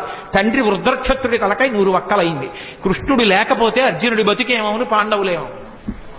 మహానుభావుడు మహాభారత యుద్ధంలో ఒకసారి కాదు ఎన్ని మాటలో కర్ణుడు ఎదురుగుండా నిలబడి ఇంద్రుడిచ్చిన నాగాస్త్రాన్ని ప్రయోగిస్తే నాగాస్త్రం వచ్చేస్తోంది. ఇక అర్జునుడి కంఠం మీదకి వస్తోంది, తల నరికేస్తుంది. వెంటనే తన బొటనవేలు పెట్టి రథాన్ని నొక్కాడు. 5 అంగుళాలు కిందికి దిగిపోయింది. రథం భూమిలోకి దిగిపోతే ఆ వచ్చినటువంటి నాగాస్త్రం అర్జునుడి కిరీటాన్ని కొట్టింది. ఆ కిరీటం కింద పడిపోయింది. అర్జునుడు దక్కాడు. భగదత్తుడు యుద్ధం చేస్తూ వైష్ణవాస్త్రం ప్రయోగించాడు. ఆ వైష్ణవాస్త్రం తిన్నగా వచ్చి అర్జునుడికి కొట్టేస్తుంది. దానికి ఇంకెదురులేదు, అది వచ్చేస్తోంది. కృష్ణ పరమాత్మ అర్జునుడికి ఎదురు నిలబడ్డాడు. నిలబడితే అది వైజయంతిమాలగా పడిపోయింది. అర్జునుడు నింద చేశాడు కృష్ణుణ్ణి. ఏమి కృష్ణ, నీ చేతకాని వాడినా అస్తమానం నువ్వెందుకు అడ్డుకుంటావు, నేను యుద్ధం చేయలేనా, ఏమనుకుంటారు అందరూ అని అడిగాడు. బావా నీకు తెలియదు, ఒకానొకప్పుడు నేను శ్రీ మహావిష్ణువుగా ఉన్నప్పుడు ఈ భూమినంతటినీ పైకి ఉద్ధరించాను కోర మీద. అప్పుడు భూదేవి నా సంపర్కాన్ని అపేక్షించింది. మా ఇద్దరికీ పుట్టిన కొడుకు నరకాసురుడు. ఆ నరకాసురుడు మళ్ళీ తల్లి చేతిలోనే చనిపోవాలి. అందుకే సత్యభామ అన్న పేరుతో భూదేవి వచ్చినప్పుడు ఆవిడ చేతిలో నిహతుడయ్యాడు. నరకాసురుడి కొడుకు భగదత్తుడు. నాకు సంబంధించిన వైష్ణవాస్త్రం అతని చేతిలో ఉంది. ఆ వైష్ణవాస్త్రాన్ని ఎవరూ అడ్డలేరు, నీ సాధ్యం కాదు. అందుకే దానికి నేనే అడ్డెళ్ళి నాలోకే వైజయంతిమాలగా వేసుకున్నాను. ఇప్పుడు సంహరించు భగదత్తుణ్ణి అన్నాడు. మహానుభావుడు అలా సంహరించాడు. అలా భగదత్తుణ్ణి పడగొట్టాడు. వేరొకసారి నారాయణాస్త్ర ప్రయోగం చేశారు. అందరూ గబగబా నారాయణాస్త్రం ఏం చెయ్యాలన్నారు. నారాయణాస్త్రం నుంచి తప్పుచ్చుకోవడానికి ఒక్కటే మార్గం, ఎవరి చేతిలో ఉన్న ఆయుధాలు వాళ్ళు కింద పడేసి రథాల నుంచి దూకేయండి కిందకి. అలా దూకేస్తే నారాయణాస్త్రం ప్రసన్నమవుతుంది. ఎవరు ఎదురు తిరగలేరు కాబట్టి వెళ్ళిపోతుంది, ఎవరినీ చెనకదు. ఎవ్వరూ చేతిలో ఆయుధం పట్టుకోకండి అర్జునుడి కిందకి దోహించాడు. తను దూకేశాడు. అందరూ పాండవులు సైన్యం కిందకి దిగిపోయి ఆయుధాలు వదిలేసి నించున్నారు. ఇంతమంది కిందకి దిగిపోయి నించునుంటే భీమసేనుడు ఒక్కడు మాత్రం గర్వంతో నారాయణాస్త్రమైనా సరే నేను నా గద వినిపించి పెట్టని గద పట్టుకుని తిరుగుతున్నాడు. వచ్చేసింది నారాయణాస్త్రం. ఎక్కడ చంపేస్తుందోనని అర్జునుణ్ణి తీసుకుని పరుగున వెళ్ళి ఆ రథం మీదకెక్కి ఆ భీముణ్ణి రథంలోంచి కిందకి తోసేశాడు. ఆ గద లాగేసుకుని కింద పడిపోయి ఆ ఆయుధం లేకుండా నించున్నాడు భీముడు. దాటి వెళ్ళిపోయింది నారాయణాస్త్రం. ఎన్ని మాటలు రక్షించాడు. ఒక మాట 2 మాటల మహాభారతం జరిగితే కృష్ణ పరమాత్మ యొక్క రక్షణ పాండవులకు ఎన్ని మాటలు రక్షించాడో మహానుభావుడు. ఎంతమంది రాక్షసుల్ని కురుక్షేత్రం వరకు రాకుండానే నిగ్రహించాడు జరాసంధాదులను. లేకపోతే ఎంత ప్రమాదం జరిగి ఉండేదో. ఆఖరికి ఒకానొక సమయంలో అయితే అర్జునుడు దూరంగా ఉండడం చూసి కర్ణుడు చాలా భయంకరమైనటువంటి యుద్ధం చేశాడు ధర్మరాజు గారితో. ధర్మరాజు గారు ఆ యుద్ధంలో తట్టుకోలేకపోయాడు. తట్టుకోలేక కర్ణుడి చేతిలో విశేషంగా దెబ్బలు తిని ఇంటికి వచ్చాడు. అర్జునుడు తిరిగి వచ్చాడు. మా అన్నగారు ఇవాళ యుద్ధంలో ఇన్ని దెబ్బలు తిన్నారట అని బాధపడి ధర్మరాజును చూడ్డానికి వెళ్ళాడు. ధర్మరాజుకి ఎక్కడలేని ఆగ్రహం వచ్చి, నువ్వు కర్ణుణ్ణి నిర్జించలేదు, నేను ఇంత బాధపడ్డాను, నీకు చేత కాకపోతే ఆ గాంధీవం ఎవరికన్నా ఇవ్వకూడదా అన్నాడు. వెంటనే అర్జునుడు కృష్ణుడి వంక తిరిగి అన్నాడు, గాంధీవం నీకు చేత కానప్పుడు ఎవరికైనా ఇవ్వకూడదా అని నన్ను ఎవరైనా అంటే వాళ్ళని చంపేస్తానని ప్రతిజ్ఞ చేశాను. ప్రతిజ్ఞాభంగం చేయకూడదు. కాబట్టి బావా నేను ఇప్పుడు ధర్మరాజు గారిని చంపేయాలి అన్నయ్యని ఎలా అని అడిగాడు. అడిగితే అయ్యో ఇప్పుడు ధర్మరాజు గారిని చంపేస్తే యుద్ధం ఎలాగయా, ఈ ప్రతిజ్ఞలు బాగున్నాయి, గాంధీవం ఎవరికన్నా ఇచ్చేయి అన్నవాడిని చంపేస్తానని ప్రతిజ్ఞ చేశావా? ధర్మరాజు అన్నాడా? అందుకని అన్నయ్యని చంపేస్తావా? ఇదెక్కడి ప్రతిజ్ఞ? చంపేయడంతో సమానం ఏమిటంటే ఏకవచన ప్రయోగం చేయడమే. గురువుని కాని, తండ్రిని కాని, అన్నని కాని ఏకవచన ప్రయోగం చేస్తే, అంటే గౌరవం తప్పించి ఏకవచన ప్రయోగం చేస్తే, ప్రత్యేకించి గురువుని చంపేసిన పాపం వేయడానికి ఎప్పుడేస్తారంటే ఏకవచన ప్రయోగం చేస్తే. అందుకని ఏకవచన ప్రయోగం చేయి, నువ్వు అని మాట్లాడితే నువ్వు ధర్మరాజుని చంపేసినట్టే, అక్కడతో వదిలిపెట్టేసేయను. ధర్మరాజుని నువ్వు అని సంబోధించి మాట్లాడాడు అర్జునుడు, కాబట్టి నువ్వు అన్నయ్యని చంపినట్టే, ఇంకా వదిలిపెట్టేసేయన్నాడు. మళ్ళీ అన్నాడు, నేను అన్నయ్యని చంపేసిన పాపం మూట కట్టుకున్నాను కాబట్టి నాకు ఈ దిక్కుమాలిన యుద్ధం వద్దు, నేనే చచ్చిపోతానన్నాడు. మళ్ళీ ఇదోటి మొదలెట్టావా? ఇప్పుడు నువ్వు చచ్చిపోతే ఎలా యుద్ధం జరుగుతుంది రా నాయనా అన్నాడు. అన్నయ్యనంత మాట అన్నాను, అన్నయ్యని చంపిన పాపం నా ఖాతాలోకి వచ్చింది కాబట్టి నేను చచ్చిపోతానంతే. ధర్మరాజునంత మాట అన్నాక ఇంకా నేను యుద్ధం చేయను అన్నాడు. ఇప్పుడు నువ్వు చచ్చిపోయినంత పని చెయ్యాలంటే ఒకటే, నిన్ను నువ్వు పొగుడుకో చచ్చిపోయినట్టే అన్నాడు. అంటే అప్పుడు అర్జునుడు తనని తాను పొగుడుకున్నాడు. ఇప్పుడు నువ్వు చచ్చిపోయినట్టే. ఎవరైనా వాణ్ణి వాడు పొగుడుకుంటే వాడు చచ్చిపోయినట్టే, కాబట్టి ఇప్పుడు నువ్వు బ్రతికినట్టు అన్నాడు. అప్పుడు మళ్ళీ యుద్ధానికి తీసుకొచ్చాడు అందరినీ. ఒకసారా, రెండు సార్లా, ఎన్నిసార్లు? ఆఖరికి యుద్ధం అంతా అయిపోయింది. యుద్ధం అంతా అయిపోయిన తర్వాత నదీ తీరానికి తీసుకెళ్లి రథాన్ని నిలబెట్టి, బావా నీకు సంబంధించినటువంటి యుద్ధ పరికరాలన్నీ తీసుకుని రథం దిగి దూరంగా వెళ్ళిపో అన్నాడు. అర్జునుడు కిందకి దిగిపోయి అన్నీ తీసుకుని దూరంగా వెళ్ళిపోయి నించున్నాడు. కృష్ణ పరమాత్మ స్వామి హనుమని వెళ్ళిపోమన్నారు పతాకం మించి. రథాన్ని ఆవహించి ఉన్నటువంటి సమస్త భూతములను వెళ్ళిపోమన్నారు. వెళ్ళిపోమ్మని కృష్ణ పరమాత్మ రథంలోంచి కిందకి దూకారంటే రథం భగ్గున కాలిపోయింది. అడిగాడు అర్జునుడు, బావా ఇదేమిటి రథం ఇలా కాలిపోయిందని అడిగాడు. నాయనా ఇది ఎప్పుడో కాలిపోయింది. భీష్మ, ద్రోణ, కర్ణ మహావీరులు ప్రయోగించినటువంటి బాణ పరంపరలకి ఈ రథం కాలిపోయింది. నువ్వు కాలిపోతావని దీన్ని కాలిపోకుండా ఆపాను. ఇప్పుడు ఇక యుద్ధంలో విజయం సాధించావు కాబట్టి ఈ రథాన్ని కాలిపోవడానికి అనుమతించాను. కాబట్టి బావా రథం కాలిపోయింది అన్నాడు. నిజంగా కృష్ణ పరమాత్మ యొక్క అండే పాండవులకు లేకపోతే గెలవగలరా? మహానుభావుడు యుద్ధంలో నిలబడ్డాడు కాబట్టి రక్షించాడు. అన్న బలరాముడే భీమసేనుణ్ణి చంపుతానన్నప్పుడు కాపాడాడు. ఆఖరికి యుద్ధం అంతా అయిపోయిన తర్వాత 9 కొడుకుల్ని భీముడే చంపాడన్న కారణం మీద భీముణ్ణి విరే నాయన దగ్గరకు రారా కౌగిలించుకుంటానన్నాడు ధృతరాష్ట్రుడు. పాపం అమాయకంగా వెళ్ళిపోతున్నాడు భీమసేనుడు. చెయ్యి పట్టుకుని వెనక్కి లాగి, బావా నీకు తెలియదు కాసేపు పక్కనుండని ఇనప భీముని యొక్క విగ్రహాన్ని చేయించాడు. ఆ విగ్రహాన్ని దగ్గరికి జరిపాడు. ఆ ధృతరాష్ట్రుడు వచ్చి, ఆయన బాహుబలం అటువంటిది, గట్టిగా కౌగిలించుకున్నాడు. ఆ భీముడి విగ్రహం పిండైపోయి కింద పడిపోయింది. అయ్యో భీమా చచ్చిపోయావా నాయనా అని దొంగేడుపు మొదలెట్టాడు. నువ్వు ఎడవక్కర్లేదులే, భీముడు బ్రతికే ఉన్నాడు, ఇప్పటికీ నీకు బుద్ధి రాలేదా అని మాట్లాడాడు. లేకపోతే ఏమైపోను, గాంధారి పంచపాండవుల్ని శపించాలనుకుంది. ఒక్కొక్కళ్ళని పిలిచి మాట్లాడితే హడిలిపోయి పారిపోయారు ఒక్కొక్కడు. చిట్ట చివర ధర్మరాజుని పిలిచింది. అమ్మ తప్పు చేసిన పిల్లాడిని పిలిస్తే, అమ్మా కొట్టినా నీ ఇష్టం, చంపినా నీ ఇష్టం అమ్మా, తప్పు చేశానని కాళ్ల మీద పడిపోతే ఏమీ చేయలేని తల్లిలా ధర్మరాజు వచ్చి గాంధారి కాళ్ల మీద పడిపోతే పెద్ద నిట్టూర్పు విడిచింది. ఆ నిట్టూర్పు విడిచినప్పుడు ఆవిడ కళ్ళకి కట్టుకున్న బట్ట జారింది. జారినందుకు ఆవిడ కళ్ళల్లోంచి వచ్చినటువంటి కాంతి ఆ ధర్మరాజు గారి పాదాల వేళ్ల మీద పడింది. ఆయన వేళ్లు కాలి బొబ్బలెక్కిపోయాయి. అంతటి తీవ్ర దృక్కులతో చూసింది. చిట్ట చివరికి పాండవులను రక్షించినందుకు గాంధారి వలన కృష్ణ పరమాత్మ శాపం పొంది అవతార పరిసమాప్తి చేశారు. భక్తపరాధీనుడై మహానుభావుడు ఎంతమందిని రక్షించాడో. అందుకే భీష్మాచార్యుల వారు భాగవతంలో స్తోత్రం చేస్తూ, త్రిజగన్మోహన నీలకంతితను ఉద్దీపింప ప్రభాత నీరజబంధు ప్రభమైన చేలముపయిన్ రంజిల్ల. ఆయన వచ్చినప్పుడు ఎంత అందంగా ఉంటుందంటేట కురుక్షేత్రంలో యుద్ధానికి.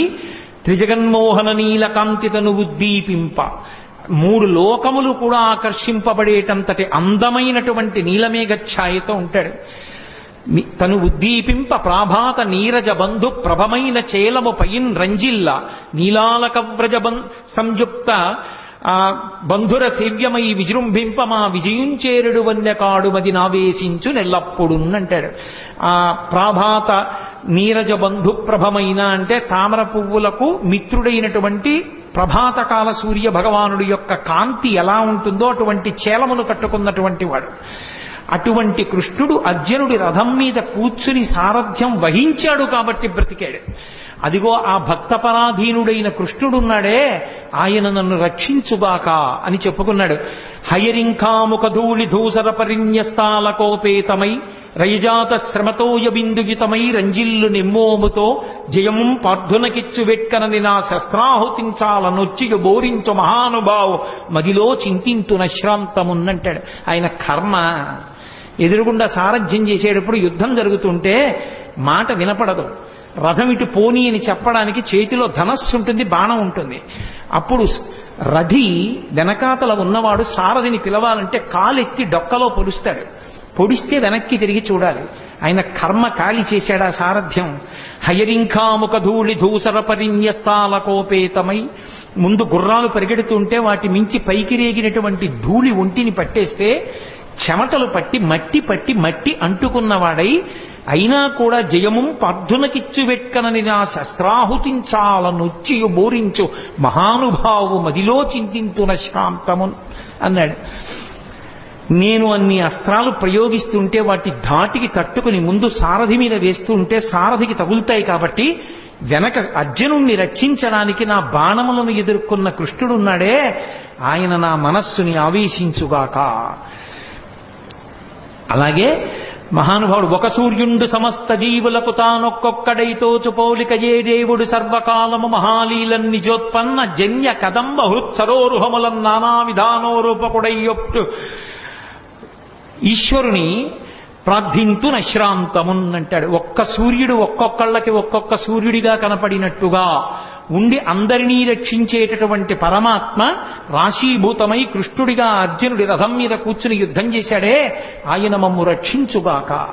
అసలు కృష్ణావతార ఘట్టంలో పతాక స్థాయి భీష్మాచార్యుల వారితోటి.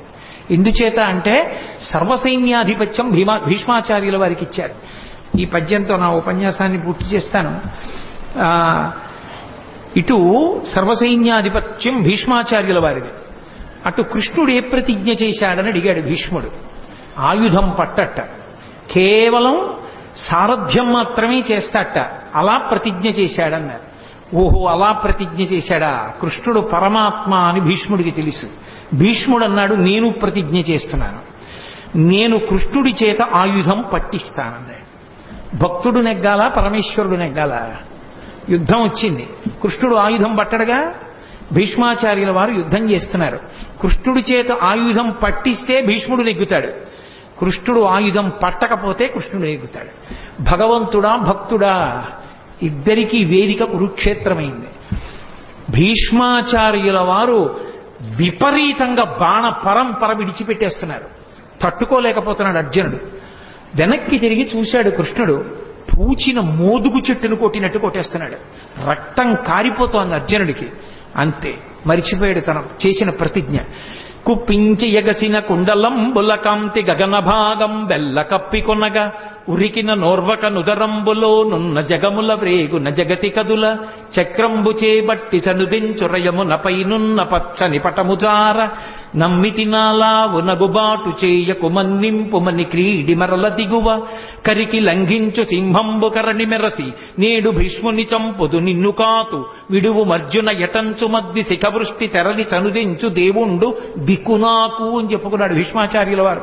ఎవరు నాకు దిక్కు అంటే చెప్పాడు. అదిగో ఆ రోజున నేను బాణ పరంపరలు విడిచిపెడుతుంటే అర్జునుడు తట్టుకోలేకపోతే ఎక్కడ అర్జునుడు కింద పడిపోతాడోనని అర్జునుణ్ణి రక్షించుకోవడం కోసం తను ఆయుధం పట్టనన్న ప్రతిజ్ఞని కూడా మర్చిపోయి పగ్గాలు విసిరి పారేసి రథం నుంచి కిందకి దూకేస్తే కుప్పించి ఎగసిన కుండలం బులకాంతి గగన భాగం బెల్ల కప్పికొనగా ఆ దూకినప్పుడు కృష్ణుడి కుండలములు ఇలా ఊగితే వాటి కాంతి ఆకాశాన్ని కప్పేసిందిట. ఆయన కడుపులో ఉన్నటువంటి జగములన్నీ ఇలా ఊగిపోతే కోపంతో ఆయుధం పట్టనన్నవాడు చక్రం పట్టుకుని పరిగెత్తుకొచ్చేస్తుంటే పైనున్న పచ్చని పటముజార వేసుకున్న పచ్చటి ఆ ఉత్తరీయం జారి కింద పడిపోతుంటే నమ్మితినాలా ఉనగుబాటు చేయకు మన్నింపు మన్ని క్రీడి మరల దిగువ. బావా బావా అర్జునుడు చేతకాని వాడు కాకపోతే కృష్ణుడు ఆయుధం పట్టుకున్నాడని లోకం చెప్పుకుంటుంది. బావా వదిలేయి వదిలేయి వదిలేయి అని అర్జునుడు వెంట పడుతుంటే నేను సారథ్యం చేస్తుండగా నా వెనక నువ్వు ఉండగా నాకు పరమభక్తుడమైన నిన్ను నా ఎదురుకుండా ఇన్ని బాణాలు పెట్టి కొట్టేస్తాడా? సంపేస్తాను ఇవాళ భీష్మాచార్యుల వారిని ఏమనుకుంటున్నాడోనని కరికి లంఘించు సింహంబు కరణి మెరసి నేడు భీష్ముని సంపుతు నిన్ను కాతు విడువు మర్జున యటంచు మధ్య శిఖవృష్టి తెరలి చనుదించు దేవుండు దిక్కు నాకు. అర్జున విడిచిపెట్టవాయా? ఏమిటి మాట్లాడుతున్నావు? నేనుండగా నిన్ను చంపుతాడా? ఏమిటా బాణాలేయడం? సంపేస్తాను ఇవాళ భీష్ముండని తన ప్రతిజ్ఞ కూడా మరిచిపోయి చక్రం పట్టుకుని పరిగెత్తుకుంటూ వచ్చి నన్ను చంపేద్దామని వచ్చేసినటువంటి భక్త పరాధీనుడైన కృష్ణ భగవానుడు ఉన్నాడే, ఆయన నాకు దిక్కని చెప్పుకున్నాడు భీష్మాచార్యుల వారు. అంతటి మహానుభావుడు. కృష్ణావతారం అంటే ప్రాతస్మరణీయం. ఆ కృష్ణ భగవానుణ్ణి తలుచుకుంటే చాలు జగదాచార్యుడు. ఎన్ని యుగాలైపోయినా కూడా లోకానికి జ్ఞానాన్ని పెంచిపెట్టడానికి భగవద్గీతనిచ్చినటువంటి మహానుభావుడు, అనుగీతనిచ్చినటువంటి మహానుభావుడు. అంతటి కృష్ణ పరమాత్మ, అంత గొప్ప అవతారం, పరిపూర్ణావతారం. అటువంటి కృష్ణావతారం తర్వాత వచ్చిన